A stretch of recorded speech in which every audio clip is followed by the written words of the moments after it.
ಅಂಕುಶಧರನೇ ತ್ರೈಜಗದೀಶ ಗಣಾಧಿಪನೇ ತ್ರೈಜಗದೀಶ ಗಣಾಧಿಪನೇ ದೇವಾ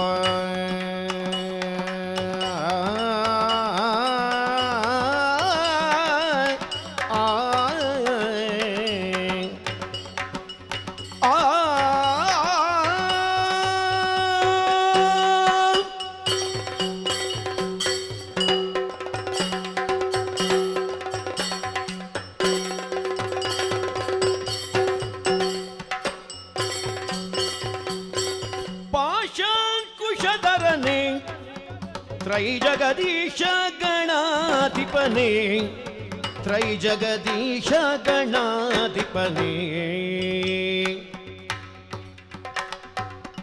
ದೋಷರಹಿತ ಸುವಿಲಾಸಿಯೇ ನಿನ್ನಡಿ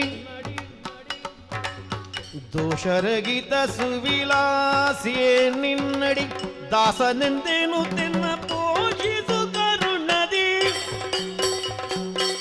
ಪಾಶಾಂಕುಶಧರನೇ ತ್ರೈಜಗದೀಶ ಗಣಾಧಿಪನೇ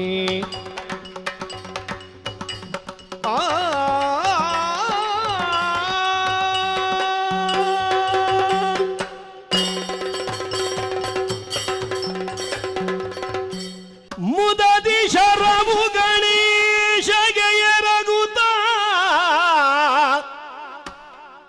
ಕದಿರೆ ಪುರವಾಸನನು ಬಲಗೊಂಡು ಭಕ್ತಿಯಲಿ ಅಧಟ ಮಗಿಷನ ತರಿದ ಅಧಟ ಮಗಿಷನ ತರಿದ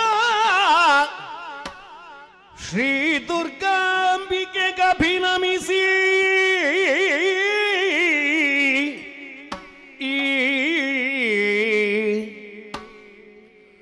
ಪದುಮ ಸಂಭವ ಪ್ರೀತಿಯಳು ನಿಜ ಪದ ಪದುಮನಾಭನ ಸ್ಮರಿಸಿ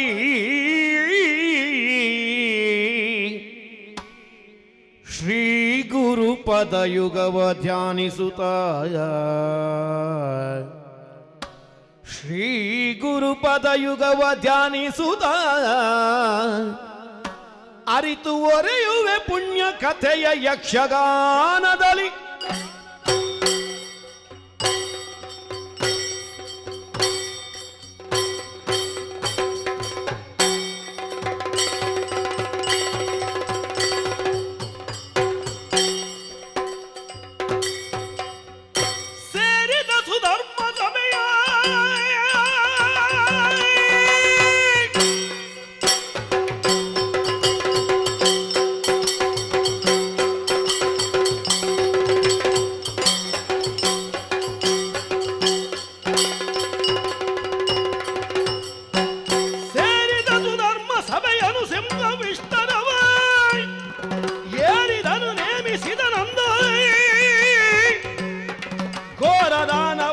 ತನಕ್ಕೆ ಸಂಪಾದಿ ನಾರಿಯರನ್ನೊಡಗೂಡಿಕೊಂಡು ಸ್ವಧರ್ಮ ಇದು ದೇವಲೋಕದ ಮಹಾಸಭಾ ಅಂತ ಲೆಕ್ಕ. ಇಲ್ಲಿ ಪ್ರಕೃತ ಯಾರು ಕೇಳಿದರೆ ಬಂಡಾಸುರ. ನಾನು ಎಲ್ಲಿಂದ ಎಲ್ಲಿಯವರೆಗೆ ಕೇವಲ ಗಣಪತಿ ಬೂದಿಯ ರಾಶಿಯನ್ನು ಕಂಡನಂತೆ ತನ್ನ ಕುಶಲತೆಯನ್ನು ತೋರಿಸಬೇಕು ಎನ್ನುವ ಉದ್ದೇಶದಲ್ಲಿ ಒಂದು ಮೂರ್ತಿಯಾಗಿಸಿದರಂತೆ. ಪಾರ್ವತೀದೇವಿಯ ಕಾಮನೆಯ ಪ್ರಕಾರ ಪರಮೇಶ್ವರ ದೇವರಿಂದ ಜೀವಸಂಧಾನವಾಯಿತು. ಹಾಗೆ ಹುಟ್ಟಿಕೊಂಡವ ನಾನು. ಕೈಲಾಸದ ಮಗು, ಪಾರ್ವತಿ ಪರಮೇಶ್ವರನ ಪ್ರೀತಿಗೆ ಪಾತ್ರನಾದವ, ಬಾಲಗಣಪತಿಯ ಕಲ್ಪನೆಯ ಕೂಸು. ಸಂತೋಷದಿಂದ ಕಾಲ ಕಳೆಯುತ್ತಾ ಇದ್ದ ಹಾಗೆ ಬಾಲಗಣಪತಿಯ ಜೊತೆಯಲ್ಲಿ ಆಟಕ್ಕೆಂದು ಹೋದ ನಾನು ದೇವಸಂದಾಹವನ್ನು ಕಂಡೆ. ಅವರದ್ದಾದಂತಹ ವೈಭವವನ್ನು ನೋಡಿದಾಗ ನಾನು ಯಾಕೆ ಹಾಗಾಗ ಕೂಡದು ಎನ್ನುವ ಪ್ರಶ್ನೆ ಎದ್ದಿತು. ಆಗ ನಮ್ಮ ಗಣಪಣ್ಣನೇ ನನಗೆ ಹೇಳಿದ್ದು, ನಮ್ಮಪ್ಪನಾದಂತಹ ಈಶ್ವರನನ್ನು ಪ್ರಾರ್ಥಿಸು, ನಿನ್ನ ಇಷ್ಟಾರ್ಥವನ್ನು ಈಡೇರಿಸಿಕೋ. ಹಾಗಾಗಿಯೇ ಶಂಭೋ ಶಂಕರ ಅಂತ ಹೇಳಿ ಭೂಮಿಯನ್ನು ಸೇರಿ ಭಗವಂತನಾದ ಮುಕ್ಕಣ್ಣನನ್ನು ಪ್ರಾರ್ಥಿಸಿದಾಗ ನಾ ಕೇಳಿದ್ದೆಲ್ಲವನ್ನೂ ಕೊಟ್ಟ. 60,000 ವರ್ಷಗಳ ಕಾಲ ಆಯುಷ್ಯ, ಇಷ್ಟ ಮುಖ್ಯರನ್ನು ಸೃಷ್ಟಿಗೊಳಿಸುವಂತಹ ಶಕ್ತಿ. ಅಲ್ಲಿಂದ ನಮ್ಮಮ್ಮ ಹೇಳಿದಳು, ಹೋಗು ಮಗ, ನೀನು ಪಾತಾಳಕ್ಕೆ, ನಿನ್ನ ಜೀವನ ಸುಧಾರಣೆಯಾಗ್ತದೆ ಅಂತ. ಆಚಾರ್ಯ ಶುಕ್ರರ ದಂಡೇ ನನ್ನನ್ನು ಕಾಣುವುದಕ್ಕೆ ಬಂತು. ಶೂನ್ಯಕ ಎನ್ನುವ ಪಟ್ಟಣದ ನಿರ್ಮಾಣವೂ ಆಯಿತು. ತಾರಕಾಸುರನ ತಂಗಿಯಂದಿರ ಮದುವೆಯೂ ಆಯಿತು. ಹೀಗೆ ಕಾಲ ಕಳೆಯುತ್ತಿರುವಾಗ ರಕ್ಕಸರೆಲ್ಲ ಬಂದು ನಮಗೆ ಸುರಪರಿಂದ ಅನ್ಯಾಯವಾಗಿದೆ, ಈ ದೂರನ್ನು ಕೇಳಿದ ನಾನು ಬಲವನ್ನು ಸೇರಿಸಿ ಬಲವೈರಿ ಅಂತಲೇ ಕೊಂಡಾಡಲ್ಪಟ್ಟಂತಹ ಇಂದ್ರನನ್ನು ಯುದ್ಧದಲ್ಲಿ ಸೋಲಿಸಿ ಸೆರೆ ಹಿಡಿಬೇಕು ಅಂತಾಗುವಾಗ ಬ್ರಹ್ಮದೇವರು ಬಂದು ಒಂದು ರಾಜಿಸೂತ್ರವನ್ನು ಮಾಡಿಕೋ ಇಂದ್ರನನ್ನು ಕೇಳಿಕೊಂಡ್ರು. ನಾನು ಹೇಳಿದೆ, ಆದೀತು, ಆದರೆ ನನಗೆ ಬೇಕಾದದ್ದನ್ನು ಕೊಡಬೇಕು. ನಂದನವನ, ಅಪ್ಸರಸಿಯರು, ಮಾತ್ರ ಅಲ್ಲ ಇಂದ್ರನ ರಾಣಿ ಬೇಕು. ಬ್ರಹ್ಮದೇವರಿಗೆ ಬಿಸಿ ಆಯ್ತು, ಬೇಡ ಅಂತ ಹೇಳಿದ್ರು. ಇಂದ್ರನನ್ನು ಬಿಟ್ಟೆ, ಇಂದ್ರಾಣಿಯನ್ನು ಹುಡುಕಿದೆ, ಅವಳು ಕೈಲಾಸಕ್ಕೆ ಹೋಗಿದ್ದಾಳೆ ಅಂತ ಸುದ್ದಿ ಬಂತು. ಅಲ್ಲಿ ಹೋಗುವಾಗ ನಮ್ಮ ಗಣಪಣ್ಣ ಎದೂರು ಕಿವಿ ಅಲ್ಲಾಡಿಸ್ತಾ ಇದ್ದಾನೆ. ಅಂತ ತಡೆದ, ಅವನ ಕಿವಿ ಹಿಡಿದು ಆಚೆಗೆ ಬಿಸಾಡಿದೆ. ಒಳಗೆ ನುಗ್ಗೋಣ, ಎಲ್ಲಿದ್ದಾಳೆ ಶಚಿ ಅಂತ ಹುಡುಕುವಾಗ ನಮ್ಮಮ್ಮ ಪಾರ್ವತೀ ದೇವಿ ಕಣ್ಣು ಕೆರಳಿಸಿ ನೋಡಿದಳು. ಕೆಕ್ಕರಿಸಿದ ನೋಟವನ್ನು ಕಂಡಾಗ ಇದು ಸಲ್ಲದು, ಇನ್ನು ಶಚಿಯ ವಿಷಯ ಬೇಡ ಅಂತ ಬಂದೆ. ಸುಧರ್ಮ, ಈ ಸಭೆಯನ್ನು ನೆರಹಿದ್ದೇನೆ, ಸಿಂಹಹಿತ್ತರದಲ್ಲಿ ಕುಳಿತಿದ್ದೇನೆ.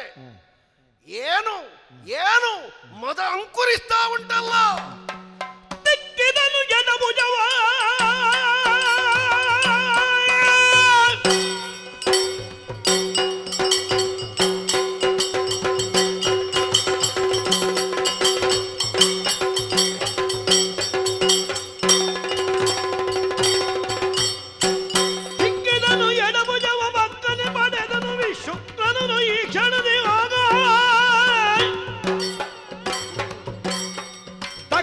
ಭುಜದಿ ಬಳಿಕ ಸೊಕ್ಕಿಯ ವಿಷಂಗನನು ಆ ಕ್ಷಣದಿ ಸಗಜಾತನನ್ನು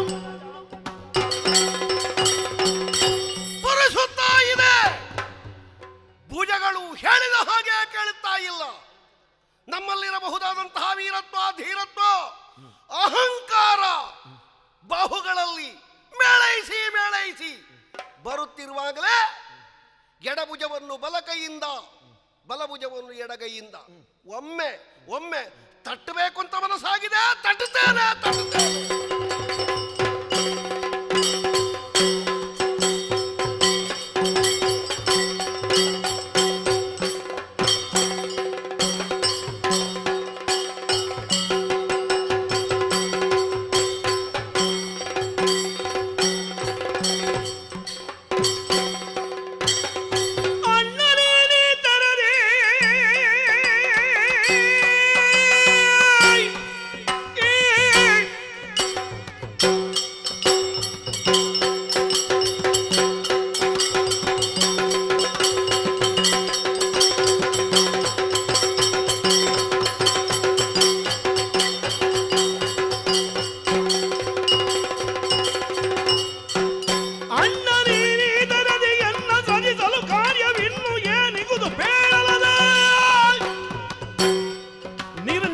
ಪೂರೈಸಿ ನಿನ್ನಾಣೆ ಬಗೆನುವೆನ್ನೊಳೆಯೆಂದ ವಿಶುಕ್ರ ನುಡಿದ.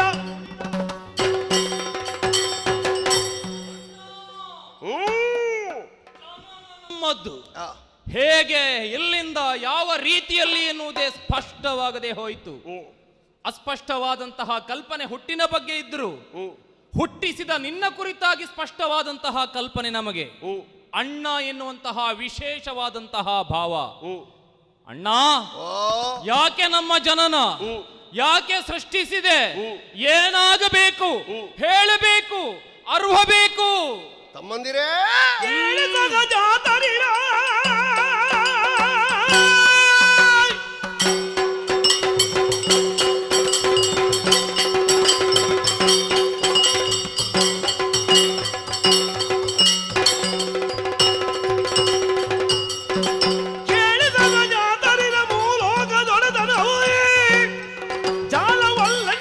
ಶವಿಗುದು ಭೂಲೋಕವಾವಿ ಶುಕ್ರನಾಳುತ್ತಲಿರಲಿ ಪಾತಾಳ ವೈಶಂಗ ಪಾಲಿಬುದು. ತಮ್ಮಂದಿರೇ, ಅಣ್ಣ, ದೇವಸಿಂಹಾಸನವನ್ನಡರಿ ಗೆಡ್ಡ ಬಲಭುಜಗಳನ್ನು ತಿಕ್ಕಿದಾಗ ಉಭಯರ ಹುಟ್ಟು. ಹೌದು, ಹಿರಿಯವನೇ ವಿಶುಕ್ರಾಸುರ, ಕಿರಿಯವನೇ ವಿಶಂಗಾಸುರ. ಸರಿ. ಲೋಕ ಮೂರೂ ವರ್ತಮಾನದಲ್ಲಿ ನನ್ನ ಪಾರುಪತ್ಯದಲ್ಲೇ ಉಂಟು ಮಕ್ಕಳೇ. ಮೂರು ಮೂರು ಅಧಿಕಾರವನ್ನು ನಿಭಾಯಿಸುವಾಗ ನನ್ನ ಮನಸ್ಸು ಕಂಡುಕೊಂಡ ಸತ್ಯ ನಿಮ್ಮ ಹುಟ್ಟು. ಎರಡು ಲೋಕವನ್ನು ನಿಮಗೆ ಕೊಟ್ರೆ ಭೂಲೋಕವನ್ನು ಪಾತಾಳ ಲೋಕವನ್ನು ಪಾಲಿಸುವುದಕ್ಕೆ ಅನುಜರಾದ ನೀವು ಸಮರ್ಥರೇನೋ?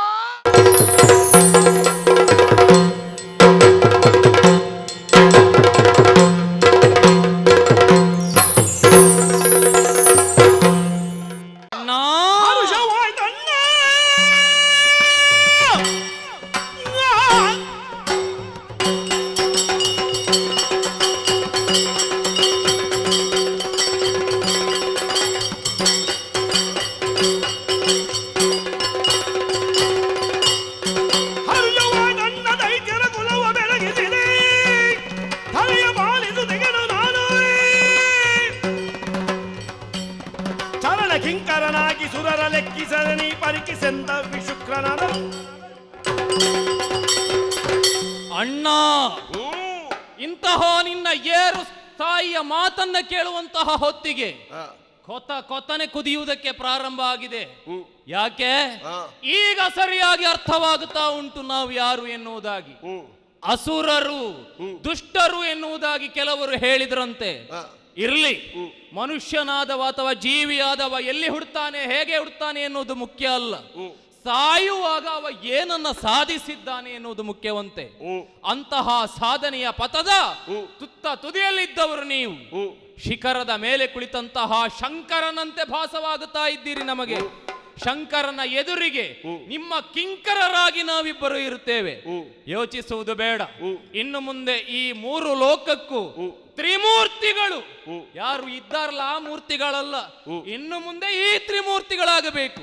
ಈ ತ್ರಿಮೂರ್ತಿಗಳ ಮಧ್ಯದಲ್ಲಿ ದೊಡ್ಡವರು ನೀವೇ.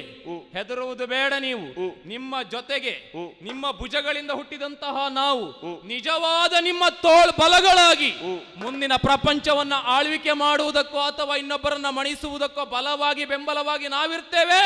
ಆಶೀರ್ವದಿಸಿ ಅಣ್ಣ, ಆಶೀರ್ವದಿಸಿ. ನಮೋ ನಮಃ. ಗಂಡು ಮಕ್ಕಳ ಸೃಷ್ಟಿಯಾಯಿತು. ಸೃಜನಶೀಲತೆ, ದೈವಾನುಗ್ರಹ ನನಗೆ ಸಾಕ. ನನ್ನ ವಕ್ಷಸ್ಥಳವನ್ನು ಒಮ್ಮೆ ತಿಕ್ಕಿ ಬಿಡ್ತಾರೆ. ಅಣ್ಣ, ಮದುವೆ ನನ್ನ ಸೊಂಟಕ್ಕೆ ತುಳಿತೇನೆ. ಗಂಡು ಮಕ್ಕಳು ಹುಟ್ಟಿದ ಕ್ಷಣ ಏನಾಗಬೇಕಣ್ಣ? ಮಾರಿ ಸಂತಾನ. ಹೆಣ್ಣು ಹುಟ್ಟಿದ ಕೂಡಲೇ ಅಣ್ಣ ನನಗೆ ಮದುವೆ ಮಾಡು. ಅಣ್ಣ, ಮದುವೆ ಮಾಡು. ನಿನಗೆ ಮಾಡ್ತೇನೆ. ನಿನ್ನ ಹೆಸರೇನು ಗೊತ್ತುಂಟಾ? ಕಪ್ಪು ಕಪ್ಪು ಕಪ್ಪು ಕಪ್ಪು ಕಪ್ಪು ಇದ್ದಿ ನೀನು. ನಿನಗೆ ಭೂಮಿನಿ ಅಂತ ಹೆಸರು. ನನಗೆ ಓಮಿನಿಯೂ ಬೇಡ, ಚಿಮಿನಿಯೂ ಬೇಡ, ನನಗೆ ಮದುವೆ ಮಾಡು. ನಿನ್ನ ಹೆಸರು ಕೇಳಿ ಹೇಳಿದ್ದು ನಾನು. ಯಾರಾದರೂ ನಿನ್ನದ್ದೇ ರೂಪದ ಗಟ್ಟಿ ಯುವಕರು ನಿನ್ನನ್ನು ಭರಿಸಬಲ್ಲವರಿದ್ರೆ ಮದುವೆ ಮಾಡ್ತೇನೆ. ಏನೋ ಆಯ್ತಾಯ್ತು.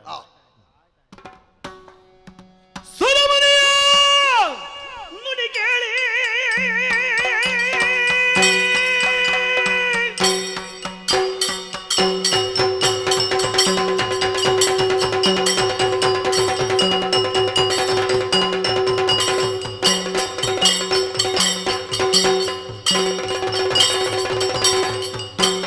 ಸುರಮುನಿಯ ನುಡಿ ಕೇಳಿ ಬಂದ ಸುರನ ವನಸನ ಮನದೊಳಗೆ ನಿರ್ಧರಿಸುವ ಜಗನ ಶಕ್ತಿ ಸೇನೆಯ ಭರಿಸಲಂದು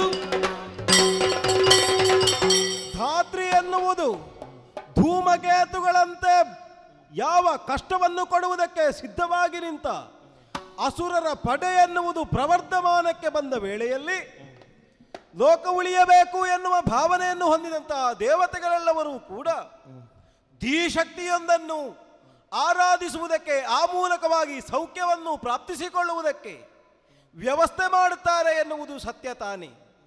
ಅದರಂತೆಯೇ ಈ ಕಾಲಕ್ಕೆ ಭಂಡನಾಮಕನಾದ ಒಬ್ಬ ಅಸುರ ಧಾತ್ರಿಯಲ್ಲಿ ಬೆಳೆಯುತ್ತಾ ತನ್ನೊಳಗೆ ಸಂಚಯನವಾಗಿರುವಂತಹ ಶಕ್ತಿಯೆಲ್ಲವನ್ನೂ ಕೂಡ ದೌಷ್ಟ್ಯಕ್ಕೆ, ದುರ್ಮಾರ್ಗಕ್ಕೆ ಬಳಸಿಕೊಳ್ಳುವುದರ ಮೂಲಕವಾಗಿ ಸಾಧು ಸಜ್ಜನರಿಗೆ ಕಷ್ಟವನ್ನು ಕೊಡುತ್ತಾ ಇದ್ದಾನೆ ಎನ್ನುವ ವಿಚಾರವನ್ನರಿತು ದೇವಾದಿದೇವತೆಗಳು ಅವನ ಮುಂಭಾಗದಲ್ಲಿ ಜಯಿಸಲಾಗದೆ ಸೋಲುವ ವೇಳೆಯಲ್ಲಿ ಇದೇ ಮಣಿದ್ವೀಪಕ್ಕೆ ಬಂದಂತಹ ಅವರೆಲ್ಲವರು ತಮ್ಮದ್ದಾದಂತಹ ದೇಹವನ್ನೆಲ್ಲವನ್ನು ಕಡಿಕಡಿದು ಅಂಬ ಎನ್ನುವ ಅಧ್ವರವನ್ನು ಮಾಡುವುದರ ಮೂಲಕವಾಗಿ ನನ್ನನ್ನೇ ಪ್ರತ್ಯಕ್ಷೀಕರಿಸಿಕೊಂಡಿದ್ದಾರೆ. ಅವರ ಮುಂಭಾಗದಲ್ಲಿ ಲಲಿತಾಂಬೆಯಾಗಿ ನಾನು ಕಾಣಿಸಿಕೊಂಡವಳು ಇದ್ದೇನೆ. ನನ್ನದಾದಂತಹ ತುಂಬು ಯೌವನವನ್ನು ನೋಡಿದಂತಹ ಮುಕ್ಕೋಟಿ ದೇವತೆಗಳು ನನಗೊಂದು ಸರಿಯಾದ ರೀತಿಯಲ್ಲಿ ಮದುವೆಯ ವಿಚಾರಗಳನ್ನು ಮಾಡಬೇಕು ಎನ್ನುವ ಹಾಗೆ ಮನ ಮಾಡಿದರು. ಆ ವೇಳೆಗೆ ಆದಿಶಂಕರನೇ ಕಾಮೇಶ್ವರನಾಗಿ ಬಂದು ನನ್ನ ಜೊತೆ ವಿವಾಹವನ್ನು ಆದ ಹಾಗಾಯಿತು. ಅವನ ಜೊತೆಯಲ್ಲೇ ಕಾಲವನ್ನು ಕಳೆಯುತ್ತಾ ಇರುವ ವೇಳೆಯಲ್ಲಿ ಸುರಮುನಿ ಎನಿಸಿದಂತಹ ನಾರದನೇ ಈ ಕಡೆಗೆ ಬಂದ. ಮರೆತಿದ್ದೀರಿ ನೀವು ಮಾಡಬೇಕಾದ ಕರ್ತವ್ಯವನ್ನು ಎನ್ನುವ ವಿಚಾರವನ್ನು ಹೇಳಿದ. ಬಂಡನು ಮತ್ತಷ್ಟು ದುಷ್ಟ ಕಾರ್ಯಗಳನ್ನೇ ಮಾಡುತ್ತಾ ಇದ್ದಾನೆ. ಉಳಿಯಗೊಟ್ಟೆವು ಅಂತಾದರೆ ಲೋಕ ಉಳಿಯುವುದೇ ಕಷ್ಟವಾಗುತ್ತದೆ ಅಂತ ಹೇಳಿದವಾಗ ಅಭಯದ ವಾಕ್ಯವನ್ನು ಹೇಳಿದವಳು ನಾನು. ಕೆಲವೇ ದಿನದಲ್ಲಿ ಆತನನ್ನು ಕೊಂದು ಕಳೆಯುವವಳಿದ್ದೇನೆ ಎನ್ನುವ ಹಾಗೆ ಅದಕ್ಕೆ ಮನ ಮಾಡಿದ ವೇಳೆಯಲ್ಲಿ ನಾ ಹೇಗೆ ಹೋಗುವುದು ಅಂತ ತೀರ್ಮಾನ ಮಾಡಿದವಾಗ ವಿಸ್ತರಿಸಲೆಂತು ಶ್ರೀಚಕ್ರಮಂ ಮೇರೆವವ ಅಂತಸ್ತುಗಳು ಅದರೊಳಗೊಂಬತ್ತು ಶ್ರೀಲಲಿತಾಂಬೆ ಶಕ್ತಿ ದೇವಿಯರ ಪರಿವಾರ ಮೆರೆಯಲ್ಕೆ 120 ಮಂದಿ ರಥದಿ ಛತ್ರ ಚಾಮರಗಳು ವಿರಾಜಿಸುತ್ತಿರಲು ತ್ರೈಮೂರ್ತಿಗಳು ಸುರರು ಜಯ ಜಯವೆಂದು ಪಾಡುತ್ತಿರೆ. ಹಸ್ತಗಳು 4ರಲ್ಲಿ ಪಾಶಾಂಕುಶಾದಿಗಳವೆತ್ತು ರಥವನ್ನೇರಲು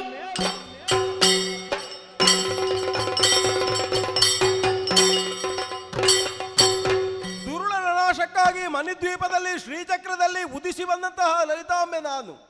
ಹಾಗಾದರೆ ದುರಕ್ಕೆ ಎದುರಾಗುವ ವೇಳೆಯಲ್ಲಿ ಹೋಗಬೇಕಾದ ಸ್ಥಿತಿಯೂ ಹಾಗೇ ಇರಬೇಕು. ಆ ಕಾರಣಕ್ಕಾಗಿಯೇ ಶ್ರೀಚಕ್ರವನ್ನು 9 ಯೋಜನಕ್ಕೆ ವಿಸ್ತಾರವನ್ನಾಗಿ ಮಾಡಿದ್ದೇನೆ, ವಿಸ್ತರಿಸಿದ್ದೇನೆ. 7 ಅಂತಸ್ತುಗಳ ಎತ್ತರಕ್ಕೆ ಏರಿಸಿದವಳಿದ್ದೇನೆ. ಅಷ್ಟು ಮಾತ್ರವೇ ಅಲ್ಲ, ಸಂಪತ್ಕರಿ, ಶ್ಯಾಮಲಾಂಬೆ, ದಂಡನಾಥೆಯೇ ಮೊದಲಾದಂತಹ 9 ಶಕ್ತಿಗಳನ್ನು ಈ ರಥದಲ್ಲಿ ಕೂಡಿರಿಸಿಕೊಂಡು ಆ ಶಕ್ತಿದೇವಿಯರಾಗಿ ಮುಂದುವರಿಯುವುದಕ್ಕೆ ಅವಕಾಶ ಮಾಡಿದ್ದೇನೆ. ಮಾತ್ರವೇ ಅಲ್ಲ, ನಿಗಮ ಆಗಮಗಳು, ವೇದಗಳು, ಸೂರ್ಯ ಚಂದ್ರರೇ ಮೊದಲಾದಂತಹ ವೇದ ವಿಶೇಷಗಳನ್ನು ರಥದಲ್ಲಿ ತುಂಬಿಸಿಕೊಂಡ ಹಾಗಾಗಿದೆ. ಮಾತ್ರವೇ ಅಲ್ಲ, ದಂಡನಾಥೆಯ ಪ್ರಾಮುಖ್ಯತೆಯಲ್ಲಿ ಅವಳನ್ನೇ ಸೇನಾಧಿಪತಿಯನ್ನಾಗಿಸಿಕೊಂಡು ಬಂದಿರುವ ಭಂಡನಿಗೆ ಸರಿಯಾದ ಶಿಕ್ಷೆಯನ್ನು ಒದಗಿಸುವುದಕ್ಕಾಗಿ ಆ ಕಡೆಗೆ ಸಾಗುತ್ತೇನೆ.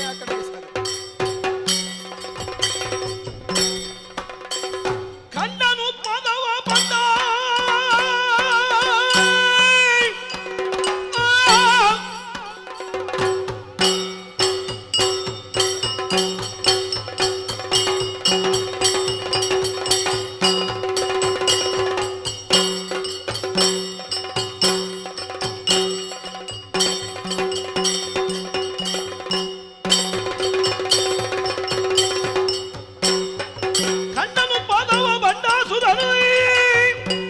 ಭ್ರಮೆಗೊಂಡಿದೇನಿದು ಸುರಿಯುವ ಕೆಂಡದ ಮಳೆದೈತ ಖಂಡ ಬೆದರಲು ಭೂಮಂಡಲ ಕಂಪಿಸುತ್ತಿರುವ ಆಶ್ಚರ್ಯ. ಒಂದು ಕಡೆಯಿಂದ ಕೆಂಡದ ಮಳೆ, ಮತ್ತೊಂದು ಕಡೆಯಿಂದ ಬಾಲಕೇತು ಧೂಮಕೇತುಗಳ ಓಡಾಟ. ಎಲ್ಲವೂ ಸ್ತಬ್ಧ, ಎಲ್ಲವೂ ಭಯಂಕರ. ಒಬ್ಬರನ್ನು ಒಬ್ಬರು ಗುರುತಿಸಿಕೊಳ್ಳುವುದಕ್ಕೆ ಸಾಮಾನ್ಯವಾದಂತಹ ದೃಷ್ಟಿ ವಿಶೇಷತೆ ಸಾಕಾಗ್ತಾ ಇಲ್ಲ. ಎಲ್ಲಿ ನೋಡಿದರೂ ಕತ್ತಲೆಯೇ ಆವರಿಸಿದೆ. ಇನ್ನೇನು ಭಯಂಕರವಾಗಿರುವಂತಹ ಭೂಕುಸಿತವೋ ಅಲ್ಲ, ಭೂಮಿಯೇ ಸಿಡಿದು ಚೂರು ಚೂರಾಗಿ ಬಿಡುತ್ತದೋ ಎನ್ನುವಂತಹ ಭಾವಗಳು ಪ್ರತಿಯೊಬ್ಬರ ಅಂತರಂಗವನ್ನು ತಟ್ಟುವ ಹಾಗೆ ಮುಟ್ಟುವ ಹಾಗೆ ಭಾಸವಾಗುತ್ತಾ ಉಂಟು. ಪ್ರಕೃತಿ ಈ ತರನಾಗಿ ಮುನಿದು ನಮ್ಮನ್ನು ಆಹುತಿಗೊಳ್ಳುವುದಕ್ಕೆ ಬರ್ತಾ ಇದ್ದಾಳೋ ಸೂಚನೆ ನಮಗೆ ಸಿಗ್ತದೆ. ತುಹಿನಾದ್ರಿಯ ತಪ್ಪಲಲ್ಲಿ ತಿರುಗುತ್ತಾ ಇರುವಾಗ ಸುರದ್ರೂಪಿಣಿಯಾದಂತಹ ಒಬ್ಬಾಕೆ ಹೆಣ್ಣು ನನ್ನ ಮನಸ್ಸನ್ನೂ ರಂಜಿಸಿದವಳು, ನನ್ನ ಮೈಯನ್ನು ತಣಿಸುವುದಕ್ಕೆ ನನ್ನಲ್ಲಿ ಕೆಲವೆಲ್ಲ ಭಾಷೆ ತೆಕ್ಕೊಂಡು ನನ್ನ ಮನೆಯನ್ನು ಸೇರಿದವಳು. ಬಹಳ ಕಾಲ ಅವಳಲ್ಲಿ ರಮಿಸಿದೆ. ಇದು ನಮ್ಮ ಗುರುಗಳಾದಂಥ ಆಚಾರ್ಯ ಶುಕ್ರರಿಗೆ ಗೊತ್ತಾಯಿತು.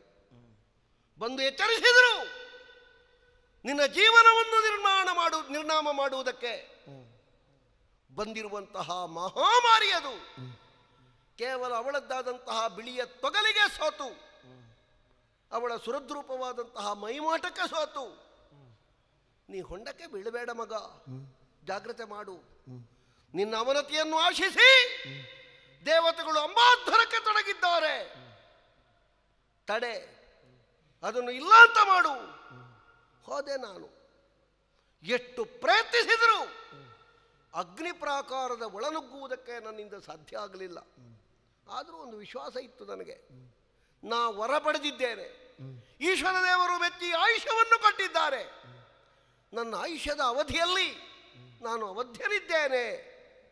ಆದರೆ ಈ ಹೊತ್ತು ಏನೋ ಒಂದು ಸುದ್ದಿ, ಭಾರೀ ಸೇನೆಯನ್ನು ಕೂಡಿಕೊಂಡು ಲಲಿತೆ ಎನ್ನುವಳು ಬಂದಿದ್ದಾಳೆ, ಯುದ್ಧವನ್ನು ಸಾರಿದ್ದಾಳೆ. ಬಹಳ ಮಂದಿಗಳೆಲ್ಲ ನಾರಿಯರೇ ಸೇರಿದ್ದಾರೆ. ಅದಕ್ಕೆ ಹೊರಡೋಣ ಅಂತ ಇರುವಾಗ ಈ ಒಬ್ಬ ಅಣ್ಣ ವಿಷಂಗ ನಿಲ್ಲಬೇಕು ಸ್ವಲ್ಪ. ಏನು ವಂದಿಸಿ ಪೇಳಿದ ಯೋಚಿಸಿ ಮುಂದಣ ಕಾರ್ಯವನ್ನು ಪೇಳುವುದೆನುತ್ತಾಗ ಕಳ್ಳನ್ನು ಕೇಳಬೇಕಣ್ಣ, ಕೇಳಬೇಕು. ಲಾಲಿಸಿ ಕೇಳೆನ್ನ ನುಡಿಗ ಕಷ್ಟ ಕಾಲ ಸಂಭವಿಸಿದಂತಿದೆ ದೈತ್ಯರೊಡೆಯ ಅಣ್ಣ.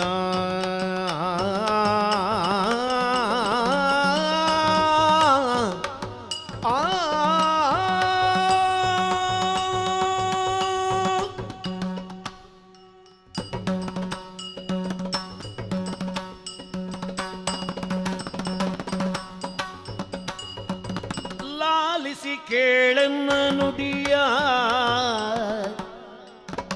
ಕಷ್ಟ ಕಾಲ ಸಂಭವಿಸಿದಂತಿದೆ ದೈತ್ಯರೊಡೆಯ ಮಾಡಿರುವಂತ ಸಂತತಿಯ ಕೇಳಬೇಕು. ದಾಳಿ ಮಾಡಿರುವಂತ ಸುತತಿಯ ನೀನು ಕೀಳೆಂದೆಣಿಸದೆ ಯೋಚಿಸಿ ಮಾಡು ಕಾರ್ಯ. ಲಾಲಿಸಿ ಕೇಳೆನ್ನ ನುಡಿಯ ಕಷ್ಟ ಕಾಲ ಸಂಭವಿಸಿದಂತಿದೆ ದೈತ್ಯರೊಡೆಯ ಅಣ್ಣ ದೇವ ಲಾಲಿಸು.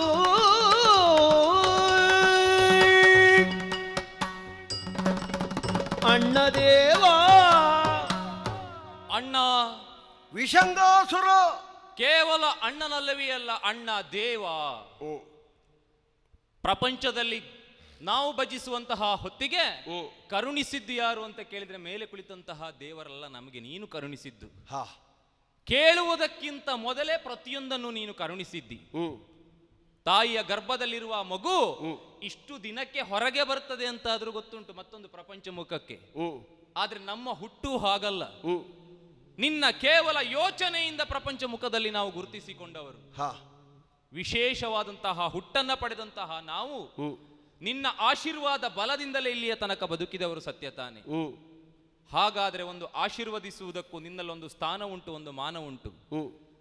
ನಿನ್ನ ಆ ಗಾಂಭೀರ್ಯವನ್ನ ನೋಡಿದಂತಹ ಹೊತ್ತಿಗೆ ತಲೆದೂಗಿದ್ರು ಶುಕ್ರಾಚಾರ್ಯರು. ಯಾಕೆ? ಕೆಲವರು ಅವರಿಗೂ ಗೊತ್ತುಂಟು ಬೆಂಗಡೆಯಲ್ಲಿ ಮಾತಾಡುವುದು. ಬೃಹಸ್ಪತಿಗಳನ್ನು ಶುಕ್ರಾಚಾರ್ಯನು ಪ್ರಪಂಚ ಮುಖದಲ್ಲಿ ಹೋಲಿಕೆ ಮಾಡ್ತಾರೆ. ದೇವತೆಗಳನ್ನ ಪಡೆದಂತ ಗಳು ನೋಡು. ಬೆಂಗಡೆಯಲ್ಲಿ ಅಂತ ಹೇಳಿದಿರಲ್ಲ, ಅದಕ್ಕಿಂತ ಮುಂದುವರಿಸಿ. ದೇವತೆಗಳನ್ನು ವಂಚಿಸುವ ಬೃಹಸ್ಪತಿಗಳು ಅಲ್ಪರ್ದೆ ತೊಲ್ಲೆ. ದೇವತೆಗಳನ್ನು ವಂಚಿಸುವ ಬೃಹಸ್ಪತಿ ಅಲ್ಪರ್ದೆ ತೊಲ್ಲೆ. ಪ್ರಪಂಚ ಮುಖದಲ್ಲಿ ಬೃಹಸ್ಪತಿಗಳು ಮತ್ತು ಹಾಗೂ ಶುಕ್ರಾಚಾರ್ಯರು ಜನ ಹಿಂದ್ಗಡೆಯಲ್ಲಿ ಮಾತಾಡ್ತಾರೆ ಶುಕ್ರಾಚಾರ್ಯರನ್ನ ಕಂಡು. ಅದು ಅವರಿಗೂ ಗೊತ್ತುಂಟಣ್ಣ. ಯಾಕೆ? ದೇವತೆಗಳು ಒಳ್ಳೆಯವರು ಅಂತ ಲೆಕ್ಕ ಪ್ರಪಂಚದಲ್ಲಿ. ಅಂತವರನ್ನ ಪಡೆದು ಬೃಹಸ್ಪತಿಗಳ ಗುರುತ್ವ ಎನ್ನುವುದು ಸಾರ್ಥಕವಾಯಿತು. ದುಷ್ಟರಾದು ಕೆಟ್ಟವರಾದಂತಹ ರಾಕ್ಷಸರನ್ನ ಶಿಷ್ಯರನ್ನಾಗಿ ಪಡೆದ್ರು, ಕೆಟ್ಟು ಹೋದ್ರು ಶುಕ್ರಾಚಾರ್ಯರು. ಆದ್ರೆ ಅದಕ್ಕೆ ಅಪವಾದವಾಗಿ ನೀನು ಬೆಳೆದೆ. ಅವರ ಗುರುತ್ವ ಎನ್ನುವುದು ಸಾರ್ಥಕವಾಗುವಂತಹ ನಿಟ್ಟಿನಲ್ಲಿ ನೀನು ಎದ್ದು ನಿಂತೆ. ಅವರಿಗೂ ಸಂತೋಷ ಇತ್ತು. ಆದರೆ ಆ ಸಂತೋಷದ ದಿನಗಳೆಲ್ಲ ಕಳೆಯುವ ಕಡೆಗೆ ಮತ್ತೆ ನೀನೇ ಮುಖ ಮಾಡಿದೆಯೋ ಅಂತ ನನಗೆ ಆಶ್ಚರ್ಯವಾಗುತ್ತಾ ಉಂಟು. ಯಾಕೆ? ಕಾಲನ್ನ ಇಡುವ ಮೊದಲು ಕಣ್ಣನ್ನೇ ಇಟ್ಟು ಇಲ್ಲಿಯ ತನಕ ಯೋಚನೆ ಮಾಡಿದವ. ಅಂತಹ ಯೋಚಿಸುವಂತಹ ನೀನು ಎಲ್ಲ ಯೋಚನಾ ಶಕ್ತಿಯನ್ನ ಕಳೆದುಕೊಂಡು ಬಿಟ್ಟಿ ಅಣ್ಣ. ಸರಿಯಾಗಿ ಆಲೋಚನೆ ಮಾಡಣ್ಣ. ಹಿಂದೆ ನಡೆದಂತಹ ಘಟನೆ ಶುಂಭದಾನವ, ಅಂತಹ ದಾನವರು ಹುಟ್ಟಿದ್ರು ಇಲ್ಲಿಯ ತನಕ ಮೊದಲು. ಅಂತಹ ದಾನವ ಅಂತ ಹೇಳಬಹುದು ಪ್ರಪಂಚ ಮುಖದಲ್ಲಿ. ಆದರೆ ಅವನಲ್ಲಿರುವಂತಹ ಶಕ್ತಿ ಎಷ್ಟು, ಅವನ ಯುಕ್ತಿ ಎಷ್ಟು. ಆದರೆ ಅಂತಹ ದಾನವನು ಕೂಡ ಕೆಟ್ಟು ಹೋದ. ಕೊನೆಗಾಲವನ್ನ ಕಂಡ ಯಾರಿಂದ? ಒಂದು ಮಾಯೆಯಿಂದ. ಮಾಯೆ ಅಂತ ಹೇಳಿದ್ರೆ ಹೆಣ್ಣು.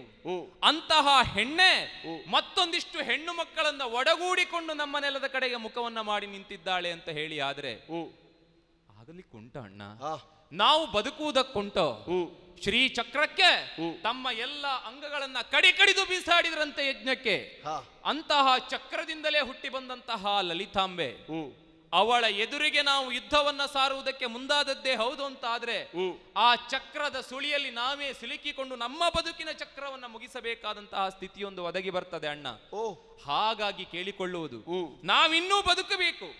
ಕೇವಲ ಬದುಕಬೇಕು ಎನ್ನುವಂತಹ ಆಸೆ ಅಲ್ಲ. ಯಾಕೆ? ಗುರುಗಳ ಗುರುತ್ವವು ಸಾರ್ಥಕವಾಗಬೇಕು. ಬಂಡ ಅವನ ಬದುಕು ಎನ್ನುವುದು ಇತಿಹಾಸದಲ್ಲಿ ಚಿರಸ್ಥಾಯಿಯಾಗಿ ಉಳಿಯಬೇಕು ಅಂತ ಹೇಳಿ. ಆದ್ರೆ ಸಾರ್ಥಕವಾದ ಬದುಕನ್ನು ನಾವು ಕಂಡುಕೊಳ್ಳಬೇಕು. ಇಲ್ಲಿಯ ತನಕ ಮಾಡಿದಂತಹ ಬದುಕಿನ ಯಶೋಗಾಥೆ ಒಂದು ಕೊನೆಯ ಕಾಲದಲ್ಲಿ ಮಾಡುವಂತಹ ಒಂದು ಅಘಟಿತವಾದಂತಹ ಒಂದು ಘಟನೆಯಿಂದ ನಾವು ಎಸಗುವಂತ ಒಂದು ತಪ್ಪಿನಿಂದ ಯಾರ ಕಣ್ಣಿಗೂ ಸುಳಿಯದೇ ಹೋಗುತ್ತದೆ ಮುಂದೊಂದು ದಿನ. ಹಾಗಾಗಬಾರದು ಅಂತ ಹೇಳಿ. ಆದ್ರೆ ವಿನಮ್ರವಾಗಿ ನಾನು ಕೇಳಿಕೊಳ್ಳುವಂತಹ ಮಾತೊಂದು ಉಂಟಣ್ಣ, ನೆರವೇರಿಸಿ ಕೊಡುತ್ತೇನೆ ಅಂತ ಆದ್ರೆ ಅದನ್ನ ನಿಮ್ಮ ಎದುರಿಗೆ ಹೇಳಬೇಕು ಎನ್ನುವುದಾಗಿ ಅಡ್ಡಗೋಡೆಯಾಗಿ ಈ ಹೊತ್ತಿಗೆ ನಿಂತವನಿದ್ದೇನೆ. ವಿಷಂಗಾಸುರ ಏನು?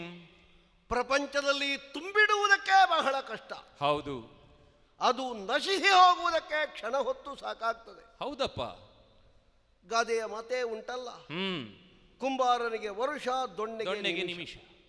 ಬೃಹದಾಕಾರದ ಜಲನಿಧಿಯೊಂದು ಕೇವಲ ಒಂದು ರಂಧ್ರದಿಂದ ಸೋರಲ್ಪಟ್ಟಿತು ಅಂತಾದ್ರೆ ನಾವು ಎಷ್ಟೋ ಕಾಲದಿಂದ ತುಂಬಿಸಿಟ್ಟದ್ದು ರಂಧ್ರದ ಮೂಲಕವಾಗಿ ಹಾಳಾಗಿ ಹೋಗುವುದು. ನೋಡುವುದಕ್ಕದೊಂದು ಸಣ್ಣ ರಂಧ್ರ. ಬಂದ ಸೇನೆಯನ್ನು ವಿರಾಜಿಸುವುದಕ್ಕೆ ಸನ್ನದ್ಧನಾಗಿ ಎದ್ದು ನಿಲ್ಲುವಾಗ ಅವಳ ಬಗ್ಗೆ ವಿಶೇಷಣ ನಿನ್ನಿಂದ. ಹೌದು. ನಾ ಕೇಳ, ಏನು? ಅವಳೊಬ್ಬಳು ಹೆಣ್ಣು ಬಂದಿದ್ದಾಳೆ, ಅವಳೊಟ್ಟಿಗಿರುವವರೆಲ್ಲ ಹೆಣ್ಮಕ್ಕಳು. ನಾವೆಲ್ಲ ಮೂರ್ತಿತ್ರಯರನ್ನೇ ಗಡಗಡನೆ ನಡುಗಿಸಿದವರು, ನಮಗೆ ಅವರೆಲ್ಲ ಲೆಕ್ಕವೇನೋ? ಮೂರ್ತಿತ್ರಯರನ್ನ ನಡುಗಿಸಿದ್ದಿ ಸತ್ಯ. ಆದ್ರೆ ಆ ಮೂರ್ತಿತ್ರಯರ ಗತಿ ಏನಾಯ್ತು ಈಗ? ಹರಿಗರ ಬ್ರಹ್ಮರು ಆ ಮೂವರು ತರಗರಗೊಂಡಿರೇ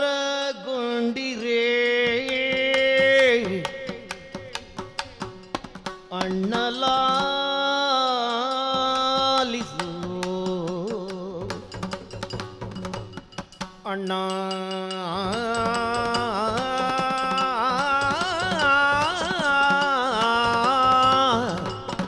ಅಣ್ಣ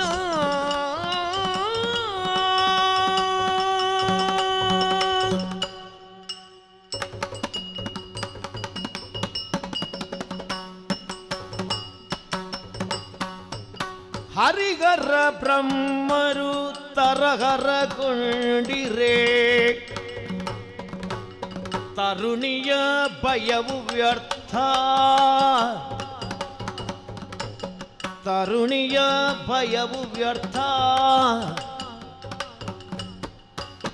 ಪರದಿ ಕಳುಗಲು ದೂತರ ನಿಟ್ಟು ಹಿಡಿದಳಲು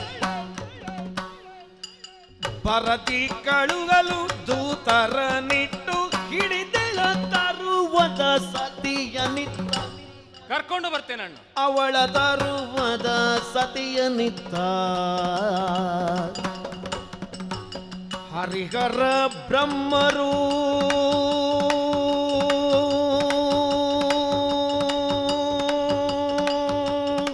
ತರಗರ ಗುಂಡಿರೇ ಅಣ್ಣ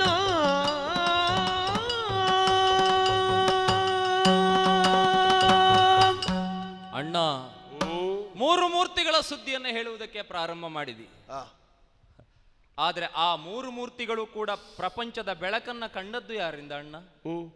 ಅದು ಒಂದು ಹೆಣ್ಣಿಂದ ಎನ್ನುವುದನ್ನು ನಾವು ಸರಿಯಾಗಿ ಅವಲೋಕಿಸಬೇಕು. ನಿಮ್ಮ ಭುಜದಿಂದ ನಾವು ಹುಟ್ಟಿದೆವು ಸತ್ಯ, ಆದ್ರೆ ನಿಮ್ಮನ್ನ ತಾಯಿ ಎನ್ನುವುದಾಗಿ ನಾವು ಕರೆಯುವುದಕ್ಕಾಗುವುದಿಲ್ಲ. ಅಪ್ಪ ಅನ್ನಬೇಕು, ಇಲ್ಲ ಅಣ್ಣ ಅಂತ ನಾವು ನಿಮ್ಮನ್ನ ಕರೆಯಬೇಕು. ಹಾಗಾದ್ರೆ ಹೆಣ್ಣಿಗೆ ಮಾತ್ರ ಮಾತೃತ್ವದ ಸ್ಥಾನ ಎನ್ನುವುದು ಸತ್ಯ, ಹೌದು ಅಲ್ವೋ? ಹುಟ್ಟಿಸುವಂತಹ ಶಕ್ತಿ ಉಂಟು, ಹಾಗಾದ್ರೆ ಕೊನೆಗಾಣಿಸುವುದರ ಕುರಿತಾಗಿ ಅವಳಿಗೆ ಗೊತ್ತುಂಟು ಎನ್ನುವುದು ಕೂಡ ಸ್ಪಷ್ಟ ಆಯ್ತಲ್ಲ. ಒಂದು ಕಡೆಯಲ್ಲಿ ಅವಳೇ ಹೇಳ್ತಾಳೆ, ಹಿಂದೆ ನಾನೇ ಸೃಷ್ಟಿಸಿದ್ದೇನೆ ಮಕ್ಕಳೇ ನಿಮ್ಮನ್ನ ಎನ್ನುವುದಾಗಿ ತ್ರಿಮೂರ್ತಿಗಳಿಗೆ ಹೇಳಿದ್ರು. ಹಾಗಾದ್ರೆ ಸೃಷ್ಟಿಸಿದಂತಹ ಆಕೆಯೇ ಅವರನ್ನು ಕೂಡ ಕೊನೆಗೊಳಿಸಬಹುದು. ಆಲೋಚನೆ ಮಾಡೋಣ. ತ್ರಿಮೂರ್ತಿಗಳಿಗೂ ಕೂಡ ಒಂದು ಕೊನೆ ಎನ್ನುವುದಾಗುಂಟು. ದೇವತೆಗಳು ಹೌದು ಒಂದು ಶರೀರ ರೂಪವನ್ನ ಪಡೆಯುವುದು, ಹೇಳುವುದು ಶರೀರ ಉಂಟು ಅಂತಲ್ಲ, ಒಂದು ರೂಪವನ್ನ ಪಡೆದಿದ್ದಾರೆ ಅಂತ ಹೇಳಿ. ಆದ್ರೆ ಆ ದೇವೇಂದ್ರರಿಗೂ ಕೂಡ ಒಂದು ಕೊನೆಯ ದಿನ ಎನ್ನುವುದಾಗುಂಟು. ಅಂಥವರಿಗೆ ಒಂದು ಕೊನೆಯ ದಿನ ಎನ್ನುವುದಾಗುಂಟು. ಬಿಡಣ್ಣ, ನಾವಿರುವಂತಹ ಈ ಬ್ರಹ್ಮಾಂಡಕ್ಕೆ ಒಂದು ಕೊನೆ ಎನ್ನುವುದಾಗುಂಟಂತೆ. ಹಾಗಾದ್ರೆ ಆ ಕೊನೆ ಇರುವಂತಹ ಹೊತ್ತಿಗೆ, ಇಲ್ಲ ನಾನು ಕೊನೆಯನ್ನ ಸೇರುವುದಕ್ಕೆ ಹೊರಡುವವನಲ್ಲ, ನಾನು ಉಳಿಯುತ್ತೇನೆ, ಬಂದಂತಹ ಶಕ್ತಿಯನ್ನು ಎದುರಿಸ್ತೇನೆ, ಕೊನೆಯನ್ನೂ ಸೇರದೆ ಮಧ್ಯದಲ್ಲಿಯೇ ನಾವು ಸಾಯ್ತೇವೆ ಅಂತ ಹೇಳಿ. ಆದ್ರೆ ನಮಗಿಂತ ಮೂಢರು ಮತ್ತೊಬ್ಬರು ಇರ್ಲಿಕ್ಕಿಲ್ಲ. ಹೊತ್ತಿಗೆ ಜಾಣನಾದವ ಏನು ಮಾಡಬೇಕು? ಹೋಗುವುದೇ, ಕೊನೆಯನ್ನ ಸೇರಲೇಬೇಕು. ಹೇಗಾದರೂ ಮಾಡಿ ಕೊನೆಯನ್ನ ಸೇರಬೇಕು ಅಂತಲ್ಲ, ಒಳ್ಳೆಯ ರೀತಿಯಲ್ಲಿ ಅವರ ಜೊತೆಯಲ್ಲಿಯೇ ನಾವು ಕೊನೆಯನ್ನ ಸೇರಬೇಕು ಅಂತಾದ್ರೆ ಅಣ್ಣ, ಈಗೋ ನಮ್ಮಲ್ಲಿರುವಂತಹ ದೂತರನ್ನ ಕಳಿಸ್ತೇನೆ, ಅಲ್ಲ ನಿಮ್ಮ ದೂತನಾಗಿ ನಾನೇ ಅತ್ತ ಕಡೆಯಲ್ಲಿ ಸಾಗಿ ಆ ಹೆಣ್ಣನ್ನ ಇತ್ತ ಕಡೆಯಲ್ಲಿ ಕರೆದುಕೊಂಡು ಬರ್ತೇನೆ. ಅವಳ ಜೊತೆಯಲ್ಲಿ ಒಂದು ಸಂಧಾನವನ್ನ ಎಸಗಿಕೊಂಡೆ ಅಂತ ಹೇಳಿ ಆದ್ರೆ ನೀನು ಬದುಕಬಹುದು, ನಮಗೂ ಬದುಕುವುದಕ್ಕೊಂದು ಅವಕಾಶ ಉಂಟು. ನೆರವೇರಿಸಿಕೊಡ್ಬೇಕಣ್ಣ, ನೆರವೇರಿಸಿಕೊಡ್ಬೇಕಿದನ್ನು.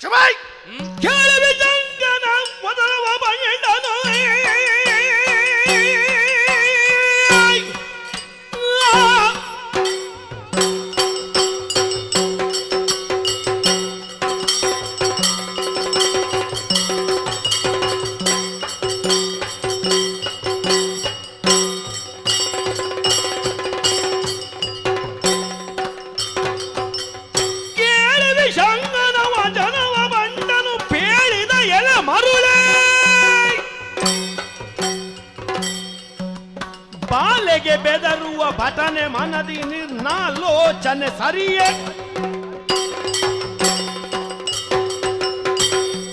ಏನು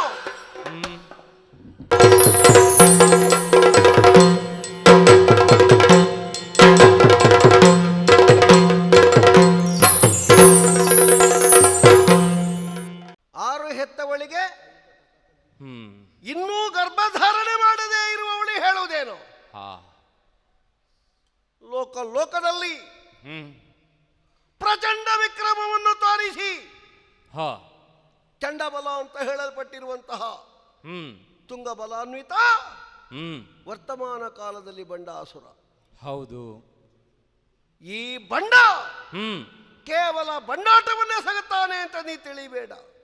ಮತ್ತೆ 18 ಬ್ರಹ್ಮಾಂಡಗಳನ್ನು ಕೇವಲ ಬೆರಳ ಸನ್ನೆಯಲ್ಲಿ ಕುಣಿಸಬಲ್ಲಂತಹ ದಾತೃತ್ವವನ್ನು ಹೊಂದಿದವ.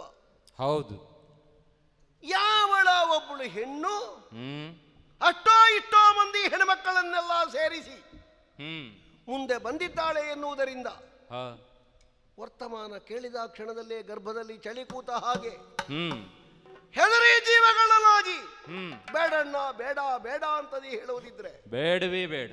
ಇದು ತನಕ ನಾವು ಸಂಪಾದಿಸಿ ಅನುಭವಿಸಿ ನಮ್ಮನ್ನು ನಾವು ಉದ್ಘಾಟಿಸಿಕೊಳ್ಳುವುದಕ್ಕೆ ಯಾವುದು ಸೋಪಾನಪ್ರಾಯವೋ ಹೌದು. ಅದನ್ನೆಲ್ಲ ನಾವು ಬಿಟ್ಟುಕೊಡಬೇಕಾದೀತು.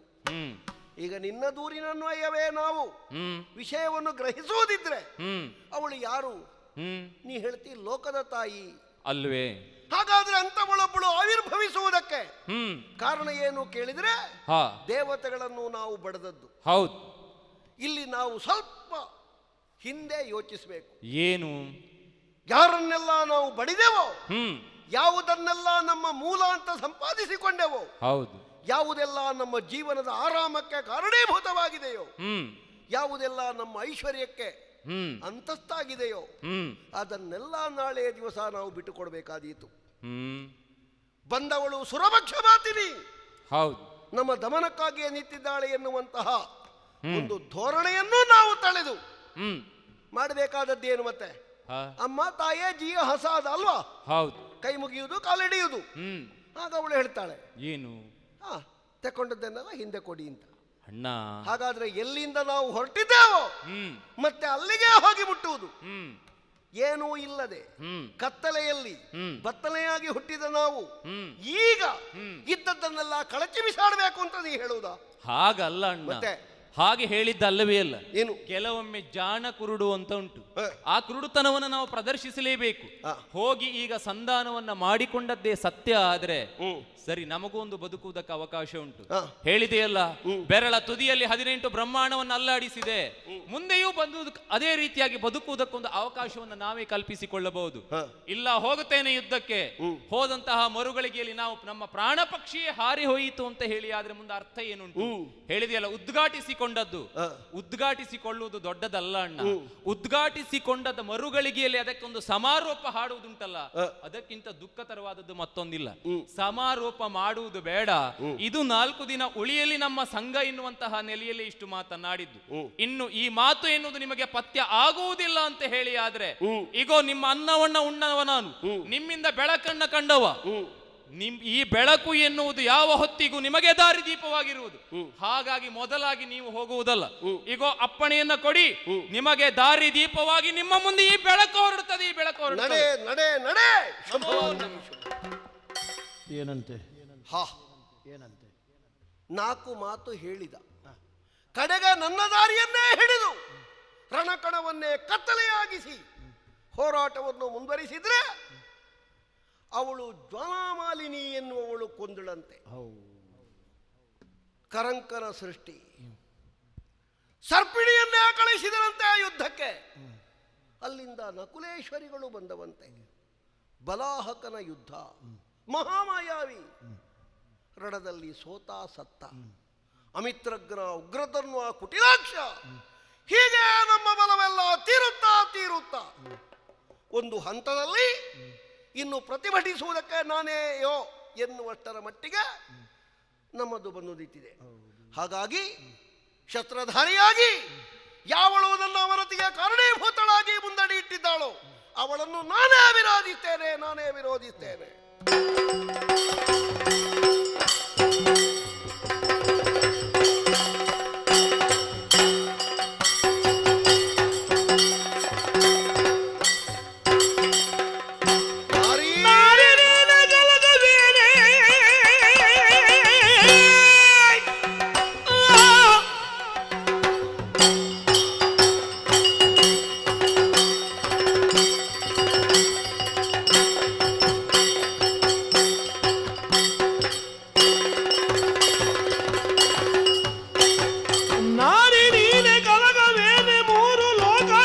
ನೊಡನೆ ಯಾರು ನಿನ್ನ ಕಾಯುವ ಭಟರು ತೋರೆಲ, ಯಾರು ನಿನ್ನ ಕಾಯುವ ಭಟರು ತೋರೆಲ.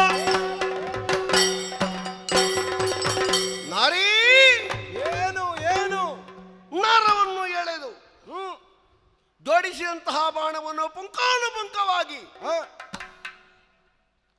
ಅರಿಗಳ ಎದೆ ಬಿರಿಯುವಂತೆ ನೀ ಪ್ರಯೋಗಿಸ್ತಿ ಅಂತಾದ್ರೆ ಅರ್ಥ ಆಗುವುದಿಲ್ಲ ನಿನ್ನ ಬಲದ ಬಗ್ಗೆ. ಓಹೋ, ಆದರೂ ನೀನು ಹೆಣ್ಣು ಎನ್ನುವುದನ್ನು ನಾವು ವಿಮರ್ಶಿಸಿದಾಗ ಅಬಲೆ ಅಂತ ಉತ್ತರ ಸಿಗ್ತದೆ ನಮಗೆ. ಓಹೋ, ಹಾಗಾದರೆ ಪ್ರಕಟವಾಗಿ ಕಾಣುವುದೊಂದು, ಕಾಣದೇ ಇರುವುದು ಮತ್ತೊಂದು. ಹ್ಮ್ ಏನು ಮುಸುಕಿನಾಟವೋ? ಆಹಾ ಅಬಲೆಯೇ ನೀನು ಹೌದು ಅಂತ ಇದ್ರೆ ಇಂತಹ ಸಬಲತ್ವ ಬರುವುದಕ್ಕೆ ಕಾರಣ ಏನು? ಆಹಾ ನಾವೆಲ್ಲ ಏನು ಸತ್ಯ ಅಂತ ನಮಗೆ ಕಾಣುವುದು ದೃಶ್ಯ, ಅದನ್ನು ನಾವು ಸತ್ಯ ಅಂತ ಗ್ರಹಿಸುವುದು. ನೀನು ಪ್ರಕಟಣಾದಿ ಬಹಳ ಮಂದಿಗಳು ಹೆಣ್ಮಕ್ಕಳು ಬಂದರು. ನಿಮ್ಮ ಇಡೀ ಸೇನೆಗೆ ನನ್ನ ಒಬ್ಬ ತಮ್ಮನಾದಂತಹ ವಿಶುಕ್ರಾಸುರ ಮಾಟ ಮಾಡಿಸಿದ. ಹೌದು, ಹುಚ್ಚು ಹುಚ್ಚು ಪ್ರಾರಂಭ ಆಯಿತು. ಕೆಲವರಿಗೆ ನಿದ್ದೆಯು, ಕೆಲವರಿಗೆ ಮುದ್ದೆಯು. ಒಬ್ಬ ಗಣಪತಿ ದಶಭುಜದವನ್ನು ಹೊತ್ತವ ಬಂದು ಮಂತ್ರವಾದಿಯನ್ನೇ ಇಲ್ಲವಾಗಿಸಿದವ. ಆ ಕಡೆಯಿಂದ ಬಂದಂತಹ ಗಜಾಸುರ ಯುದ್ಧವನ್ನು ಮುಂದಡಿ ಮಾಡಿದ್ರ ಅಂತಾದ್ರೆ ಅವನ ಮರಣವೂ ದಶಭುಜ ಗಣಪತಿಯಿಂದ ಆಯಿತು. ಮಾಟ ಮಾರಣ ಎನ್ನುವುದು ಎಷ್ಟು ಕಾಲ ಉಳಿಯುತ್ತದೆ ಎನ್ನುವುದಕ್ಕೆ ಸ್ಪಷ್ಟ ಉತ್ತರ ಕೊಟ್ಟಿದ್ದೇವೆ. ವಿಶುಕ್ರಾಸುರನ ಮರಣ ಜೀರ್ಣಿಸಿಕೊಳ್ಳುವುದಕ್ಕೆ ಸಾಧ್ಯ ಇಲ್ಲದೆ ಇರುವ ಕೆಲವಾರು ವಿಷಮ ಘಟನೆಗಳು ನನಗೆ ಘಟಿಸಿದೆ. ಅದು ದೊಡ್ಡ ಸಂಗತಿ ಅಲ್ಲ. ಓಹೋ, ಈ ಲೋಕದಲ್ಲಿ ನಾನು ಎತ್ತರಕ್ಕೆ ಏರುವಾಗ ಯಾವ ಬಂಡವಾಳವನ್ನೂ ವ್ಯಯಿಸಿ ಯಾವ ಮೂಲಧನವನ್ನೂ ಮುಗಿಸಿ ನಾ ಏರಿದ್ದಲ್ಲ. ಶೂನ್ಯದಿಂದಲೇ ಈ ಪ್ರಪಂಚದಲ್ಲಿ ಇಷ್ಟು ಎತ್ತರವನ್ನು ಏರಿದವ ಶೂನ್ಯಕಾಪುರದ ದೊರೆ ವೀರಭಂಡಾಸುರ. ನಿನ್ನಲ್ಲಿ ಕೇಳ್ತೇನೆ ನಾನು, ಏನು ಲೋಕದಲ್ಲಿ ಈಗ ಭಂಡಾಸುರ ಏನು ಅಂತ ಗೊತ್ತಿದ್ದು ಬಂದೆಯೋ? ಅಲ್ಲ, ಕೇವಲ ಮೇಲಿಂದ ಮೇಲೆ ಯೋಚಿಸಿದಷ್ಟಕ್ಕೆ ನಾವು ತಯಾರು ಮಾಡಿದ್ದು ಹೋಗಿದೆ. ತಯಾರು ಮಾಡುವುದಕ್ಕೆ ನಾನು ಇನ್ನೂ ಜೀವಂತವಾಗಿದ್ದೇನೆ. ಮೂಲ ಇನ್ನೂ ಉಂಟು. ಎಷ್ಟು ಕಡಿದರೂ ಚಿಗುರಬಹುದಾದಂತಹ ಕಾಂಡವನ್ನು ನೀನು ಉಳಿಸಿದ್ದಿ. ವಿಶಾಲತೆ ವಿಶೇಷತೆ ನನ್ನಲ್ಲಿ ಇರುತ್ತಾ ನೀ ವಿರೋಧಿಸ್ತಿ ಅಂತಾದ್ರೆ ಹೆಸರು ಕೇಳಿದ್ದೇನೆ, ಲಲಿತೆ ಅಂತ. ಲಾಲಿತ್ಯಕ್ಕೆ ಮಾತ್ರ ಸೀಮಿತವಾ? ಅಲ್ಲ, ನಿನ್ನಲ್ಲಿ ಏನಾದರೂ ನಮ್ಮನ್ನು ವಿರೋಧಿಸಬಹುದಾದಂತಹ ಸಾಮರ್ಥ್ಯ ಬೇರೆಯೇ ಉಂಟೋ? ಭಂಡಾಸುರ ಮೂರು ಲೋಕದ ಅಧೀಶನಾಗಿ ಮೆರೆಯುತ್ತಾ ಇದ್ದೇನೆ ಎನ್ನುವ ಭಾವದಿಂದ ಮುಂದುವರಿದ್ರೆ ನಾನು ಯಾರು ಅಂತ ಹೇಳಬೇಕಾಗುತ್ತದೆ.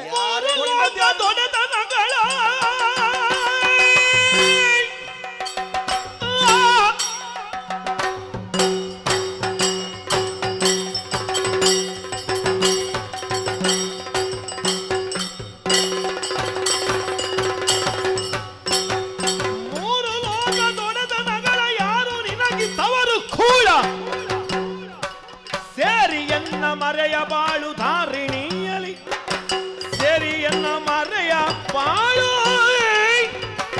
ಧಾರುಣಿಯಲಿ. ಕಹಿಯನ್ನು ತಿನ್ನದವನಿಗೆ ಇದು ಕಹಿ ಅಂತ ಹೇಳಿದ್ರೆ ಅದರ ಪರಿಚಯ ಇಲ್ಲದಿದ್ರೆ ಅವ ಹೇಗೆ ಹೇಳಿಯಾನು ಅದು ಇದು ಕಹಿ ಉಂಟು ಎನ್ನುವ ಹಾಗೆ ಅಂದ್ರೆ ಹೇಳಲಿಕ್ಕೆ ಬರುವುದಿಲ್ಲ. ಆದ್ರೆ ನಿನಗೆ ಹಾಗಲ್ಲ. ನಾನ್ಯಾರು, ನನ್ನ ಶಕ್ತಿಯೇನು, ನನ್ನ ಸ್ಪಷ್ಟತೆಯೇನು ಎನ್ನುವ ಪೂರ್ಣವಾದ ಪರಿಚಯವನ್ನು ಈ ಮೊದಲಾದ ಕದನದಲ್ಲಿ ನಿನ್ನವರಿಗೆಲ್ಲವರಿಗೂ ಕೊಟ್ಟವಳಿದ್ದೇನೆ. ಷಡ್ರಸಗಳ ಬಗ್ಗೆ ಚೆನ್ನಾಗಿ ತಿಳಿದವ. ಕಹಿ ಯಾವುದು, ಒಗರು ಯಾವುದು, ಹುಳಿ ಯಾವುದು ಇತ್ಯಾದಿಗಳನ್ನು ಹೇಳಬಲ್ಲ. ಏನೂ ಗೊತ್ತಿಲ್ಲದವನಿಗೆ ಯಾವುದು ಕೊಟ್ಟರು ಒಂದೇ, ನಾಲಿಗೆ ರುಚಿ ಹೋದವನಿಗೂ ಒಂದೇ. ವಿಚಾರ ಇರುವುದು ಅಲ್ಲಿಯೇ. ಅನುಭವ ಇಲ್ಲದವನು ಏನೇ ಆಡಿದ್ರು ಅದಕ್ಕೆ ದೊಡ್ಡ ಮಹತ್ವತೆಯನ್ನು ನಾವು ಕೊಡಬೇಕಾದ್ದಿಲ್ಲ. ನೀನು ಆಡಿದೆಯಲ್ಲ ನಾರಿ ಎನ್ನುವ ಹಾಗೆ ಅಬಲೆಯಲ್ಲ ಎನ್ನುವುದು ನಾನು ಸಬಲೆ ಇದ್ದೇನೆ ಎನ್ನುವುದನ್ನು ಈ ಮೊದಲು ತೋರಿಕೊಟ್ಟವಳಿದ್ದೇನೆ ಕದನಕರದಲ್ಲಿ. ನಿನ್ನವರೆಲ್ಲವರೂ ನನ್ನ ಕೈಗಳಿಂದ ಹತರಾಗಿ ಹೋದವರಿದ್ದಾರೆ. ಅದು ಇದ್ದೂ ಕೂಡ ನನ್ನನ್ನು ಏನೂ ಅಲ್ಲ, ಬರೇ ನಾರಿ ಬಂದಿದ್ದೇನೆ ಎನ್ನುವ ಹಾಗೆ ನೀನು ನೋಡಿ ಮಾತಾಡ್ತಾ ಇದ್ದಿ. ಇದು ನಿನ್ನ ಗಡರಿದಂತಹ ದಾಷ್ಟ್ಯದ ಮಟ್ಟ ಎಷ್ಟು ಉಂಟು ಎನ್ನುವುದನ್ನು ತೋರಗೊಡ್ತದೆ ಎನ್ನುವುದನ್ನು ನೆನಪಿಟ್ಟುಕೋ. ಮತ್ತೊಂದು ನೀ ಹೇಳಿದೆಯಲ್ಲ, ಶೂನ್ಯದಿಂದಲೇ ನಾವು ಉದಿಸಿದವನು, ಅದರ ಮೂಲಕವಾಗಿ ಸಂಪತ್ತನ್ನು ಸಂಚಯನ ಮಾಡಿಕೊಂಡವನು ಎನ್ನುವ ಹಾಗೆ. ಹುಟ್ಟುವಾಗ ಎಲ್ಲವರೂ ಬರಿಮೈಯಲ್ಲೇ ಹುಟ್ಟಿಕೊಳ್ತಾರೆ, ನೆನಪಿಟ್ಟುಕೋ. ಹಾಗಂತ ಬದುಕಿನಲ್ಲಿ ಒದಗಿ ಬರುವ ಅವಕಾಶಗಳು, ಒದಗಿ ಬರುವ ಸಂಪತ್ತುಗಳು ಹೇಗೆ ಬಳಕೆ ಮಾಡಿಕೊಳ್ಳಬೇಕು ಎನ್ನುವ ಬಗ್ಗೆಯೂ ಅವನು ಪೂರ್ಣವಾಗಿ ಅರಿತಿರಬೇಕು. ಗುರು ಇದ್ದಾನೆ, ಎಡ ಬಲದಲ್ಲಿ ಬಲ ಉಂಟು, ಎಲ್ಲ ಇದ್ದರೂ ಕೂಡ ಬಳಕೆ ಹೇಗೆ ಮಾಡಬೇಕು ಅಂತ ಗೊತ್ತಿಲ್ಲದಿದ್ರೆ ಈ ತರದ ಅಧಪತನದ ಹಾದಿ ತುಳಿಯಬೇಕಾಗುತ್ತದೆ ಎನ್ನುವುದನ್ನು ನೆನಪಿಟ್ಟುಕೊಳ್ಬೇಕು ನೀನು. ನಿನಗೆ ಈ ಲೋಕದಲ್ಲಿ ಸ್ತ್ರೀಯಾಗಿ ಕಾಣಿಸಿಕೊಳ್ಳಬಹುದಾದಂತಹ ಯಾವೆಲ್ಲ ವಸ್ತುಗಳುಂಟು, ಧರಣಿ ಇರಬಹುದು, ಇಂತಹ ವಸ್ತುಗಳಿಗೆಲ್ಲವದಕ್ಕೂ ಕೂಡ ಪ್ರತಿರೋಧಕವಾಗಿಯೇ ನೀ ಬದುಕು ಕೊಟ್ಟ ಕಾರಣಕ್ಕಾಗಿಯೇ ನಾನು ಉದಿಸಿ ಬರಬೇಕಾದ ಸ್ಥಿತಿ ನಿರ್ಮಾಣ ಆಯಿತು. 3 ಲೋಕದ ಅಧಿಕಾರ ಉಂಟು ಎನ್ನುವ ಹಾಗೆ ನೀನು ಭ್ರಮಾಧೀನನಾಗಿದ್ದೀಯ. ನಾನೇ ಹೇಳ್ತೇನೆ ಕೇಳು. ಈ 3 ಲೋಕದ ಅಧಿಕಾರ ಎನ್ನುವುದು ಅದನ್ನು ಇಂಥವರೇ ಕೊಡಬೇಕು ಅಂತಾದ್ರೆ ಅವ ಪಡೆಯುವಲ್ಲಿ ಅವ ಮಾಡುವ ಕರ್ತವ್ಯ ಏನುಂಟು, ಆ ಕರ್ಮಗಳೇನುಂಟು ಎನ್ನುವುದಕ್ಕೆ ಇಂತೆಂತಹ ನೀತಿ ರಿವಾಜುಗಳು ಉಂಟು. ಅದಕ್ಕೆ ವ್ಯತಿರಿಕ್ತವಾದ ಪರಿಣಾಮದಲ್ಲಿ 3 ಲೋಕದ ಅಧಿಕಾರವನ್ನು ಪಡೆದಿದ್ದೇನೆ ಎನ್ನುವ ಕಾರಣದಿಂದ ಆ ಧಟನ್ನು ಪ್ರದರ್ಶಿಸಿದ್ರೆ ಲಲಿತಾಂಬೆಯಾದ ನಾನು ಮಾರಿಯಾಗಬೇಕಿತ್ತು. ನೆನಪಿಟ್ಟುಕೋ. ಈ ಲೋಕ ನಾವು ಕಂಡ ಹಾಗೆ ಹೌದು ಅಂತ ಇದ್ರೆ ಲೋಕವನ್ನು ಪರಿಪಾಲಿಸುವವರು ಸತ್ವ ರಜ ತಮ ಎನ್ನುವಂತಹ 3 ಗುಣಗಳಿಗೆ ಅಧಿಷ್ಠಾತೃಗಳು ಅವರೇ ಹರಿಹರ ಬ್ರಹ್ಮಾದ್ಯರು. ಲೆಕ್ಕ ಹರಿಹರ ಬ್ರಹ್ಮಾದ್ಯರೆಲ್ಲ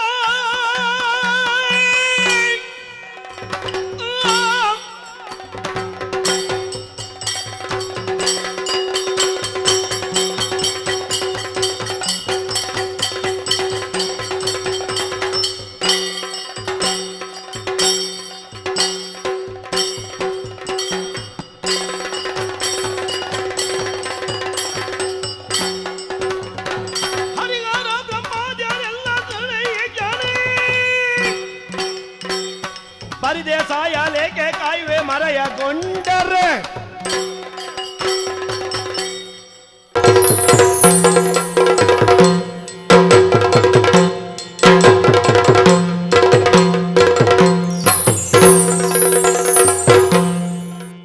ಹರಿಹರ ಬ್ರಹ್ಮಾದ್ಯರು ಲೋಕವನ್ನು ಸೃಷ್ಟಿಸಿ ಪಾಲಿಸಿ ಲಯಗೊಳಿಸಬಲ್ಲ 3 ಮೂರ್ತಿಗಳು. ಅವರ ವಾಮಾಂಗವನ್ನು ಅಲಂಕರಿಸಿದಂತಹ ತ್ರೈಶಕ್ತಿಯರು ಅನುಗ್ರಹಿಸುವುದಕ್ಕೆ ಯಾವುದೆಲ್ಲ ಈ ಲೋಕದಲ್ಲಿ ಪ್ರಕಟವಾಗಿ ಸಂಪನ್ನಗೊಂಡಿದೆಯೋ ಅದನ್ನೆಲ್ಲ ಕಂಡವ ನಾನು. ಪರಮೇಶ್ವರನ ಅನುಗ್ರಹದಿಂದಲೇ ನಾ ಹುಟ್ಟಿದವ. ಮತ್ತೆ ಬ್ರಹ್ಮ ಬೇಕಾದ ಹಾಗೆ ನನ್ನನ್ನು ಕೆಲವು ಸಲ ನೋಡಿದ್ದಾನೆ. ಅವನನ್ನು ಲೆಕ್ಕಕ್ಕೆ ತೆಕ್ಕೊಂಡವಲ್ಲ ನಾನು. ಇನ್ನೊಬ್ಬ ಇದ್ದಾನೆ, ನಾನು ಕಾಣಲಿಲ್ಲ, ಆದ್ರೂ ಅವನ ಒಂದು ಛಾಯೆ ನಮ್ಮ ಬಳಿಗೆ ಬಂದು ಬಹಳ ಕಾಲ ನಮ್ಮನ್ನು ರಮಿಸಿದ್ದೂ ಉಂಟು. ಆದದ್ದರಿಂದ 3 ಮೂರ್ತಿಗಳ ಕಡೆಗೆ ನಾನೇನು ದೊಡ್ಡ ತಲೆಬಿಸಿ ಮಾಡಿಕೊಳ್ಳುವ ಪ್ರಶ್ನೆ ಇಲ್ಲ. ಅದನ್ನು ಕಂಡಿದ್ದೇನೆ. ಈ ಕಾಲದಲ್ಲಿ ಮೂರ್ತಿ ತ್ರಯರನ್ನು ನನ್ನ ಅಡಿಯಾಳುಗಳು ನನ್ನ ದಾಸಾನುದಾಸರು ಅಂತ ಹೇಳಿಸಿದ ಪ್ರಕೃತಿ ಪ್ರಬುದ್ಧಮತಿ ನಾನೇ ಆಗಿದ್ದೇನೆ. ಸೃಷ್ಟಿ ಬೇಕೋ ನಾ ಮಾಡ್ತೇನೆ, ಪಾಲಿಸಬೇಕೋ ನಾನೇ ಪಾಲಿಸ್ತೇನೆ, ಲಯ ಬೇಕೋ ನಾನೇ ಲಯಕರ್ತೃ. ಅಂತಹ ಒಬ್ಬ ಅಖಂಡ ವಿಕ್ರಮಿ, ಗಣಿಸಲಾರದ, ಗುಣಿತಕ್ಕೆ ಸಿಕ್ಕಲಾರದ ನನ್ನನ್ನು ನೀನು ನಿನ್ನಂತಹ ಒಬ್ಬಾಕೆ ಹೆಣ್ಣು ಎಂತದ್ದೇ 3 ಮೂರ್ತಿಗಳನ್ನು 3 ಮೂರ್ತಿಗಳೇ ನನ್ನ ಹತ್ತಿರ ಬಂದು ಕೈಕಟ್ಟಿ ಜೀಯ ಹೊಸಾದ ಅಂತ ಹೇಳುವ ಪರಿಸ್ಥಿತಿ. ಲೋಕದಲ್ಲಿ ನನ್ನನ್ನು ಪ್ರತಿಭಟಿಸಿ ನಿಲ್ಲುವುದಕ್ಕೆ ಯಾರೂ ಸಮರ್ಥರಿಲ್ಲದೆ ಇರುವ ಈ ಹೊತ್ತಿನಲ್ಲಿ ಏಕಮೇವಾದ್ವಿತೀಯನಾಗಿ ಮೆರೆಯುತ್ತಿರುವ ಭಂಡಾಸುರನ ಬಗ್ಗೆ ನೀನು ವಿರೋಧದ ಹಾಡನ್ನು ಹಾಡಿದ್ರೆ ಹಾಡುವುದಕ್ಕೆ ಪೂರಕವಾದ ನಿನ್ನ ಕೊರಳು ಉಳಿದೀತಾ? ಕೊರಳು ಉಳಿದೀತಾ? 3 ಮೂರ್ತಿಗಳನ್ನು ಧಿಕ್ಕರಿಸಿ ಆದ್ರೂ ಬದುಕುತ್ತೇನೆ ಎನ್ನುವ ಭಾವದಿಂದ ವ್ಯವಹಾರವು. ಆ 3 ಮೂರ್ತಿಗಳಿಗೆ ನಾನ್ಯಾರು ಅಂತ ಗೊತ್ತಾ ನಿನಗೆ?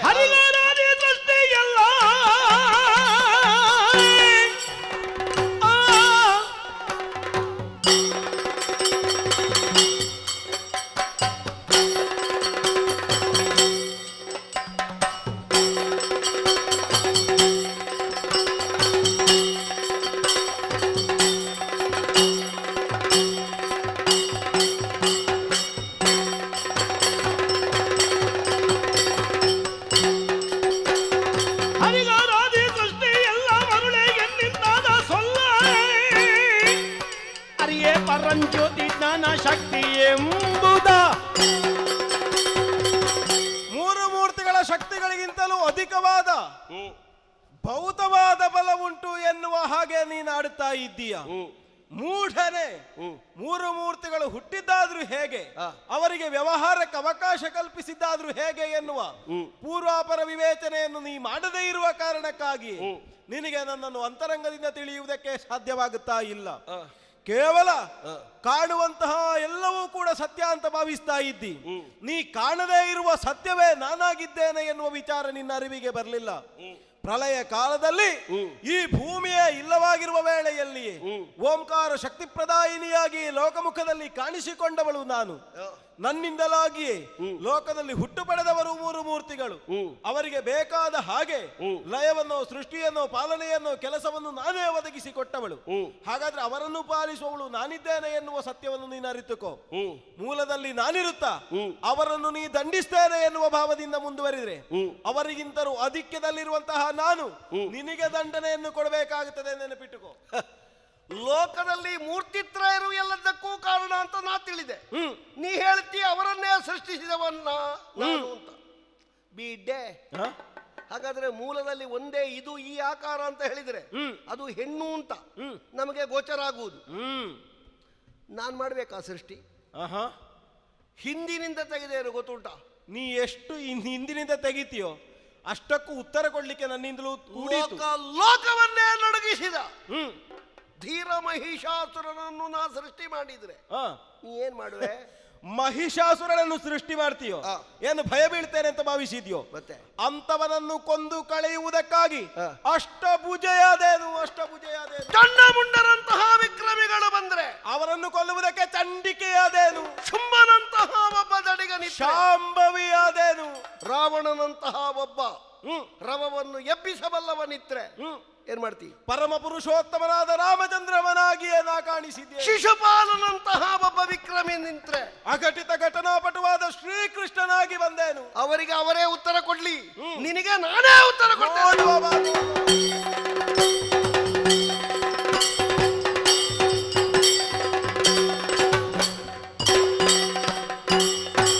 ಎಲವ ಬಯಣ ಸುರನ ಸಂಗರ ಕಲಿಯು ನೀನಗುದಂದು ಮೆಚ್ಚಿದೆ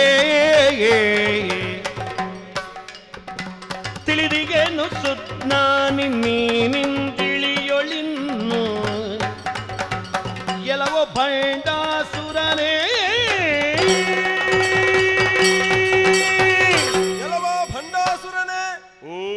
ಎಂತಹ ಪರಾಕ್ರಮವನ್ನು ನನ್ನ ಮುಂಭಾಗದಲ್ಲಿ ಪ್ರದರ್ಶಿಸಿದ್ದೀಯ. ಲೋಕಮೂರನ್ನು ಕಾಯುವ ಶಕ್ತಿ ಪ್ರದಾಯಿನಿಯೇ ಬಂದಳಾದರೂ ಕೂಡ ಭೌತ ಬಲದಿಂದಲೇ ಎಲ್ಲವನ್ನು ಗೆಲ್ಲುತ್ತೇನೆ ಎನ್ನುವಂತಹ ನಿನ್ನದಂತಹ ಆತ್ಮಸ್ಥೈರ್ಯಕ್ಕೆ ಒಂದೊಮ್ಮೆಗೆ ನಾನೇ ಬೆಚ್ಚಿ ಬೀಳಬೇಕಾಯಿತು.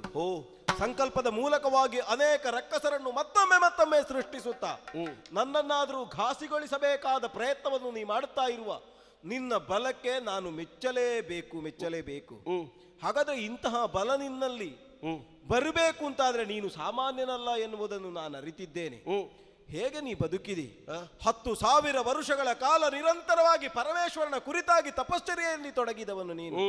ಆ ಮೂಲಕವಾಗಿ ದೇವಶಂಕರನನ್ನೇ ಒಲಿಸಿಕೊಂಡು ಬೇಕಾದ ವರವನ್ನು ಪಡೆದ ನೀನು ವರದಿಂದ ಮದೋನ್ಮತ್ತತೆಯನ್ನು ಪಡೆದೆ. ದೇವರ ವರವನ್ನು ಪಡೆದವನು ಹೇಗೆ ಬದುಕಬೇಕೆನ್ನುವ ಸ್ಥಿತಿಗಿಂತ ವ್ಯತಿರಿಕ್ತವಾದ ಸ್ಥಿತಿ ನಿನ್ನದ್ದು. ಹಾಗಾದ್ರೆ ನೀನ್ ಯಾಕೆ ಹೀಗೆ ಮಾಡುತ್ತಾ ಇದ್ದಿ? ನಿನ್ನನ್ನು ನೀನೇ ಅರಿಯದೇ ಇರುವ ಕಾರಣಕ್ಕಾಗಿ ಹೀಗೆ ಮಾಡುತ್ತಿ ಅಂತ ನಾ ತಿಳಿಯಬಹುದು. ಭಂಡಾಸುರ, ನಿನ್ನೊಳಗೆ ನೀನೇನು, ನೀ ಎಷ್ಟರವನು, ನಿನ್ನಿಂದ ಆಗಬೇಕಾದ ಕರ್ತವ್ಯಗಳೇನು, ದೇವಿಯನ್ನು ಎದುರಿಸಬೇಕಾದಂತಹ ನಿನ್ನ ಸಾಮರ್ಥ್ಯದ ಹಿಂದಿರುವ ಶಕ್ತಿ ಏನು ಎನ್ನುವ ಅರಿವು ನಿನಗಾಗದೆ ನಿನ್ನ ಕೊನೆಯಿಲ್ಲ ಎನ್ನುವುದನ್ನು ನಾನು ತಿಳಿದಿದ್ದೇನೆ. ಹಾಗಾಗಿ ಇದೋ ನೀನ್ ಯಾರು ಎನ್ನುವುದನ್ನು ಅರಿಯುವುದಕ್ಕಾಗಿ ಸುಜ್ಞಾನವನ್ನು ಕರುಣಿಸಿದ್ದೇನೆ. ನೋಡು ನೀನ್ ಯಾರು ಎನ್ನುವುದನ್ನು. ಅಮ್ಮ ಜಯ ಜಯ ಜಯ ಜಯ ಜಯ. ಪೂರ್ವ ಜನ್ಮದಲ್ಲಿ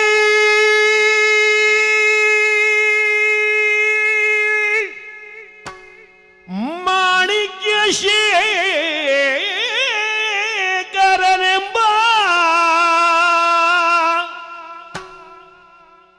ದೇವತೆಯು ಶ್ರೀಮಗ ರಮಾದೇವಿಯಲ್ಲಿ ಸೇವೆಯಿಂದಿರುತ್ತಿರಲು ಒಂದು ದಿನ ಗಂಗಾ ನದಿ ತೀರದೆಡೆಗೆ ತೆರಳಿ ಕಾವಲಿಗೆ ನಿಲ್ಲಿಸುತ್ತೆನ್ನನು ತಪವನೆಸಗುತ್ತಲೇ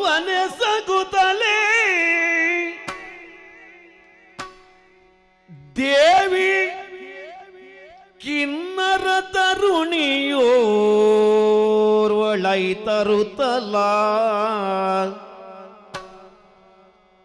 ಆವನದಿಯೊಳ್ಮಿಯುತಿಗ ವೀಳ್ಯದಳಿ ಸುಳಿಗೆ ಸಿಲುಕಿ ಮೊರೆಗಿಡುತ್ತಿರಲು ಕೇಳಿ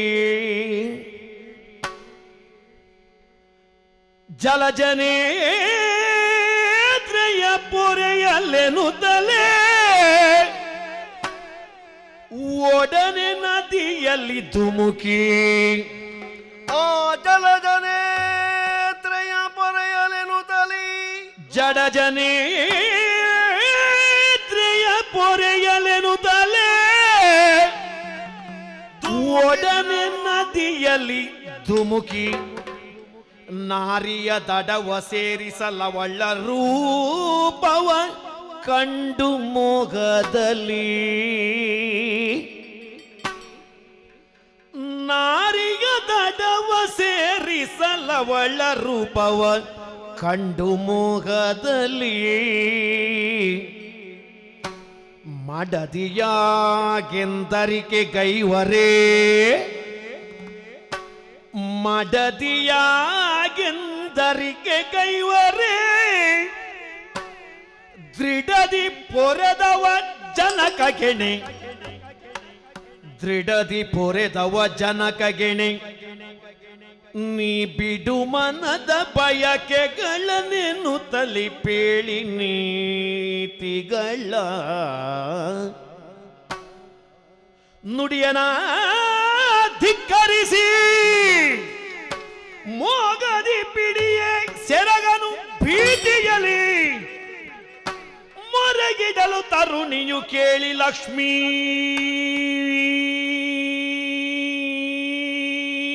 ದೇವಿ ಕೋಪದಲ್ಲಿ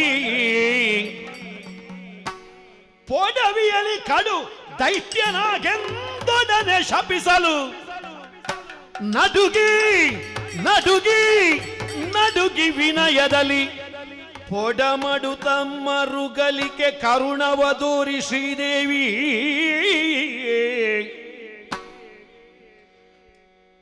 ಪರಮ ಪತಿವ್ರತೆಯಂ ನೀ ಪೊರೆದೈಗ ಕಾರಣ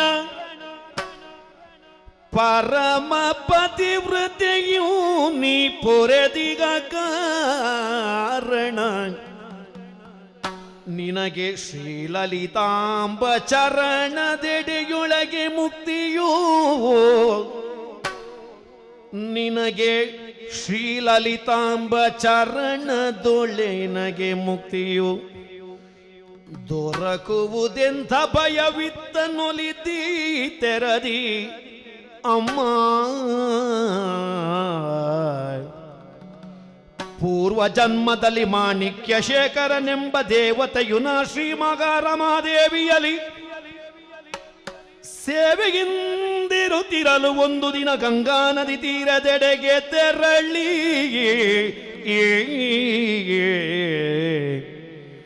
ಜಯ ಜಯ ಜಯ ಜಯ ಜಗದಂಬ ಜಯ ಜಯ ತ್ರಿಪುರಾಂಬ ಜಯ ಜಯ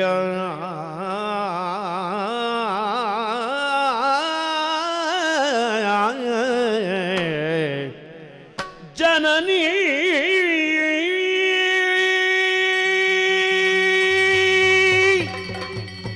ಜಯ ಜಯ ಜಯ ಜಯ ತ್ರಿಪುರಾಂಬ ಶ್ರೀದೇವಿ ಲಲಿತಾಂಬ. ಭಂಡಾಸುರ, ನನ್ನ ಜ್ಞಾನದ ಕಣ್ಣುಗಳಿಗೆ ನೀನೇನು, ನೀನ್ಯಾರು, ನಾನು ಯಾಕೆ ಹೀಗೆ ಅರ್ಥ ಆಗ್ತದಮ್ಮ. ನಾನು ಇಲ್ಲಿಯವನಲ್ಲ, ಮತ್ತೆ ಪರಮ ಪಾವನವಾಗಿರುವಂತಹ ವೈಕುಂಠಧಾಮದವ. ಓಹೋ, ನಾನೊಬ್ಬ ದೇವದೂತ. ಸಂಪತ್ತಿನ ಅಧಿಷ್ಠಾತ ದೇವತೆಯಾದಂತಹ ಲಕ್ಷ್ಮೀದೇವಿ ಗಂಗಾ ನದಿಯ ಸರೀಹದಲ್ಲಿ ಧ್ಯಾನಾಸಕ್ತಳಾಗಿದ್ದಾಗ ಅವಳ ಒಟ್ಟಿಗೆ ನಾನು ಇದ್ದೆ. ಏನೋ ಒಂದು ಬೊಬ್ಬೆ ಕೇಳಿತು. ಒಬ್ಬಾಕೆ ಹೆಣ್ಣು ನೀರ ಸುಳಿಯಲ್ಲಿ ಸಿಕ್ಕಿ ಪ್ರಾಣೋತ್ಕರಣ ಸ್ಥಿತಿಯಲ್ಲಿದ್ದಾಳೆ ಅಂತ ತಿಳಿದಾಗ ಮಡುವಿಗೆ ಹಾರಿ ಅವಳನ್ನು ಉದ್ಧರಿಸಿದೆ, ಅವಳನ್ನು ಬದುಕಿಸಿದೆ. ಅವಳು ಕಿನ್ನರ ನಾರಿ ಅಂತ ಗೊತ್ತಾಯಿತು.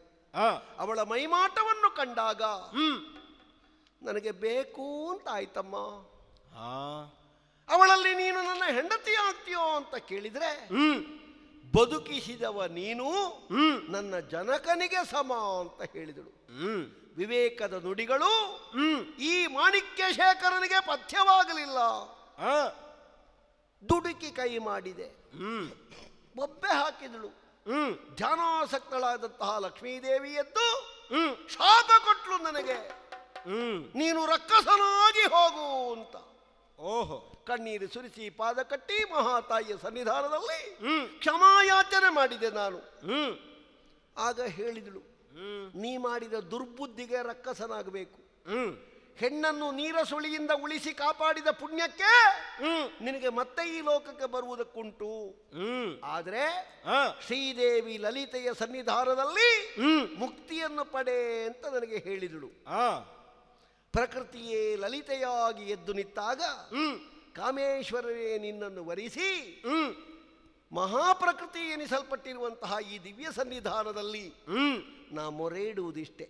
ಏನು ಅಮ್ಮ, ಏನು? ನಾನು ಇಲ್ಲಿಯವ ಅಲ್ಲ, ನಾನು ಎಲ್ಲಿಯೋ ಇರಬೇಕಾದವ. ಶ್ರೀಧಾಮದ ಎಳೆತ ಸೆಳೆತ ಎನ್ನುವುದು ನನ್ನನ್ನು ಈಗ ಹಿಂಡುತ್ತಾ ಇದೆ ತಾಯೇ. ಇಲ್ಲಿ ನಿಲ್ಲುವುದಕ್ಕೆ ಮನಸ್ಸಿಲ್ಲ ನನಗೆ. ವೈಕುಂಠ ಧಾಮದ ಕಡೆಗೆ ಆದಷ್ಟು ಬೇಗ ನನ್ನನ್ನು ಕಳಿಸಿಕೊಡು, ನನಗೆ ಮುಕ್ತಿಯನ್ನು ಕರುಣಿಸು, ಮುಕ್ತಿಯನ್ನು ಕರುಣಿಸು. ಭಂಡ, ಮೂಲಸ್ಥಾನವನ್ನು ಸೇರುವುದಕ್ಕೆ ತವಕದಿಂದಲೇ ಇದ್ದೀಯಾ ಎನ್ನುವುದು ಅರಿವಾಯಿತು. ಅಂದ್ರೆ ಅವತ್ತು ಶಾಪಗ್ರಸ್ತನಾದ ನಾನೇ ದೇಹವನ್ನು ಕಳ್ಕೊಂಡು ಆತ್ಮಸ್ವರೂಪದಲ್ಲಿ ತಿರುಗುವಾಗ ಈಶ್ವರ ದೇವರು ಗಣಪತಿ ದೇವರು ಮಾಡಿದ ಬೊಂಬೆಯೊಳಗೆ ತುಂಬಿಸಿದ್ದು.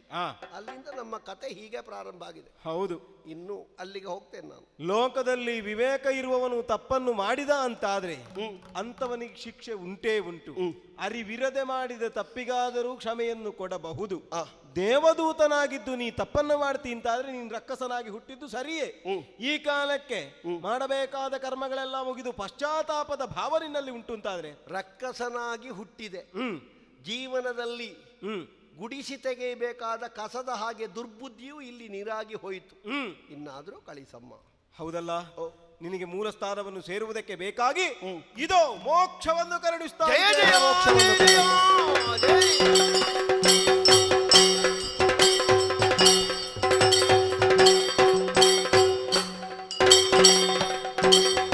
ದೃಢಮನದೊಳಡಿಗೆರೆಗೆ ಕಡು ಕರುಣದಿಂದ ಈ ಕೊಡುತ್ತವರ ಸಂತೈಸಿ ಪರಮ ಸಂತಸದಿಂದ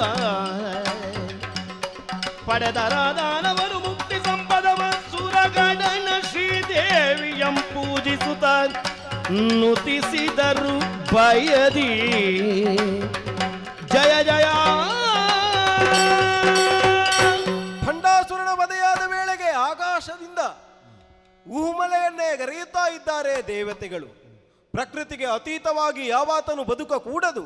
ಪ್ರಕೃತಿಗೆ ವಿನೀತನಾಗಿಯೇ ಬದುಕನ್ನು ಸಾಗಿಸಬೇಕು. ಅತೀತನಾಗಿ ಬದುಕನ್ನು ಸಾಗಿಸಿದ ಅಂತಾದರೆ ಅಂಥವನ ಸ್ಥಿತಿ ಏನಾಗುತ್ತದೆ ಎನ್ನುವುದಕ್ಕೆ ಶ್ರೀದೇವಿ ಲಲಿತಾಂಬೆಯಾಗಿ ನಾ ಭಂಡಾಸುರನನ್ನು ಕೊಂದಿರುವ ಕಥೆಯೇ ಸಾಕ್ಷಿಯಾಗಿದೆ. ಹಾಗಾದರೆ ಲೋಕಕ್ಕೆ ಶಾಂತಿಯನ್ನು ಒದಗಿಸುವುದಕ್ಕಾಗಿ ಪ್ರಕೃತಿಯ ಇಂದು ಲಲಿತಾಂಬೆಯಾಗಿ ಬಂದು ಕಾರುಣ್ಯ ಮೂರ್ತಿಯಾಗಿ ಕಂಗಳಿಂದ ಎಲ್ಲರಿಂದ ಪೂಜೆಯನ್ನು ಗೊಂಬವಳಾಗಿದ್ದೇನೆ. ಹಾಗಿರುತ್ತಾ ಇಂತಹ ಪುಣ್ಯತಮವಾದಂತಹ ಕಥೆಯನ್ನು ಕೇಳುವುದಕ್ಕೆ ಮಾತ್ರವಲ್ಲ, ನಮಗೊಂದು ಹೇಳುವುದಕ್ಕೆ ಅನುವಾದಂತಹ ಸ್ಥಿತಿಯಲ್ಲಿ ಎಲ್ಲವರಿಗೂ ಸನ್ಮಂಗಲವನ್ನು ಬೇಡುತ್ತಾ ಕತೆಗೆ ಮಂಗಲವನ್ನು ಹಾಡೋಣ. ಭದ್ರಂ ಶುಭಂ ಮಂಗಲ. ಜಯ ಜಯ ಜಯ ಜಯ ಜಯತು ನಮೋ, ಜಯತು ನಮೋ, ಜಯ ಜಯತು ನಮೋ. ಚಲಿಸುವ ಜಲದಲ್ಲಿ ಮತ್ಸ್ಯನಿಗೆ ತೋಂದಿರತ್ತ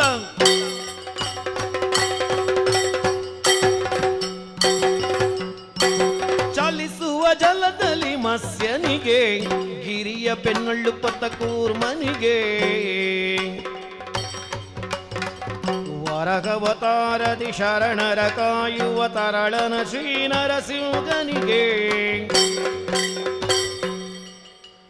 ಭೂಮಿಯ ದಾನವ ಬೇಡಿದಗೆ ತೋಂದಿನತ್ತ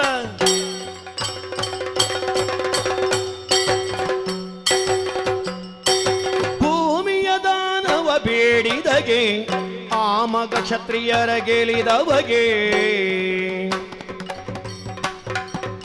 ರಾಮಚಂದ್ರನ ಮತ ಶರತ ಸುತನಿಗೆ ಭಾಮೆಯ ರಸ ಗೋಪಾಲ ಕೃಷ್ಣಗೆ ಬೆತ್ತಲೆ ನಿಂತಿಗ ಬೌದ್ಧನಿಗೆ ತೋಂದಿಯುನತ್ತ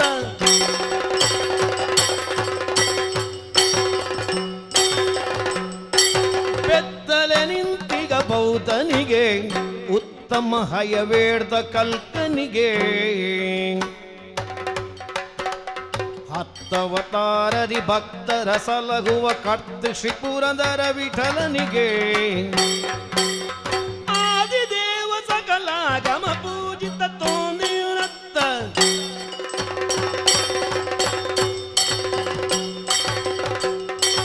ಆದಿದೇವ ಸಕಲಾಗಮ ಪೂಜಿತ ಯಾದವ ಕುಲ ಮೋಗನ ರೂಪ ವೇದೋದ್ಧಾರಕ ತಿರುಪತಿ ವೆಂಕಟ ವೇಣುನಾಥ ಪ್ರಿಯ ನಮೋ ನಮೋ ಧರೆಯೋಳು ಬೆಸರಾಂತ ಶ್ರೀ ಕಟೀಲು ಕ್ಷೇತ್ರದಲ್ಲಿ ತೋಂದಿಯುನತ್ತ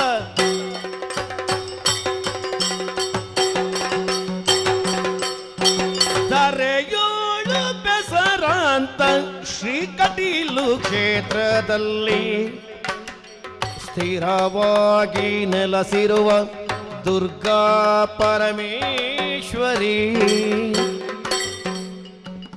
ಶರಣಾಗತ ಪರಿಪಾಲಕಿ ಶುಭಕರಿ ದುರಿತ ನಿವಾರಕಿ ಭ್ರಮರಾಂಬಿಕೆಗೆ ಮಂಗಳಂ ಜಯ ಮಂಗಳಂ ಶುಭ ಮಂಗಳಂ ನಿತ್ಯ ಮಂಗಳಂ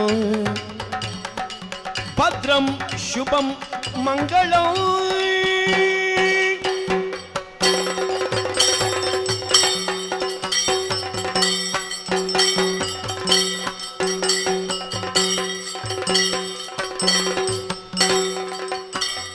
ಕರದೊಳ್ಳು ಪರಶುಭ ಕುಶದಾರಗೆ ಹರುಷದಿ ಭಜಕರ ಪೊರೆವಗೆ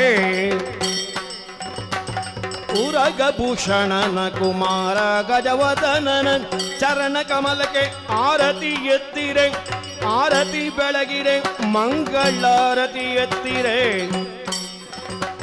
ಕದಮು ಕದಮಗೆ ಗಣಪಗೆ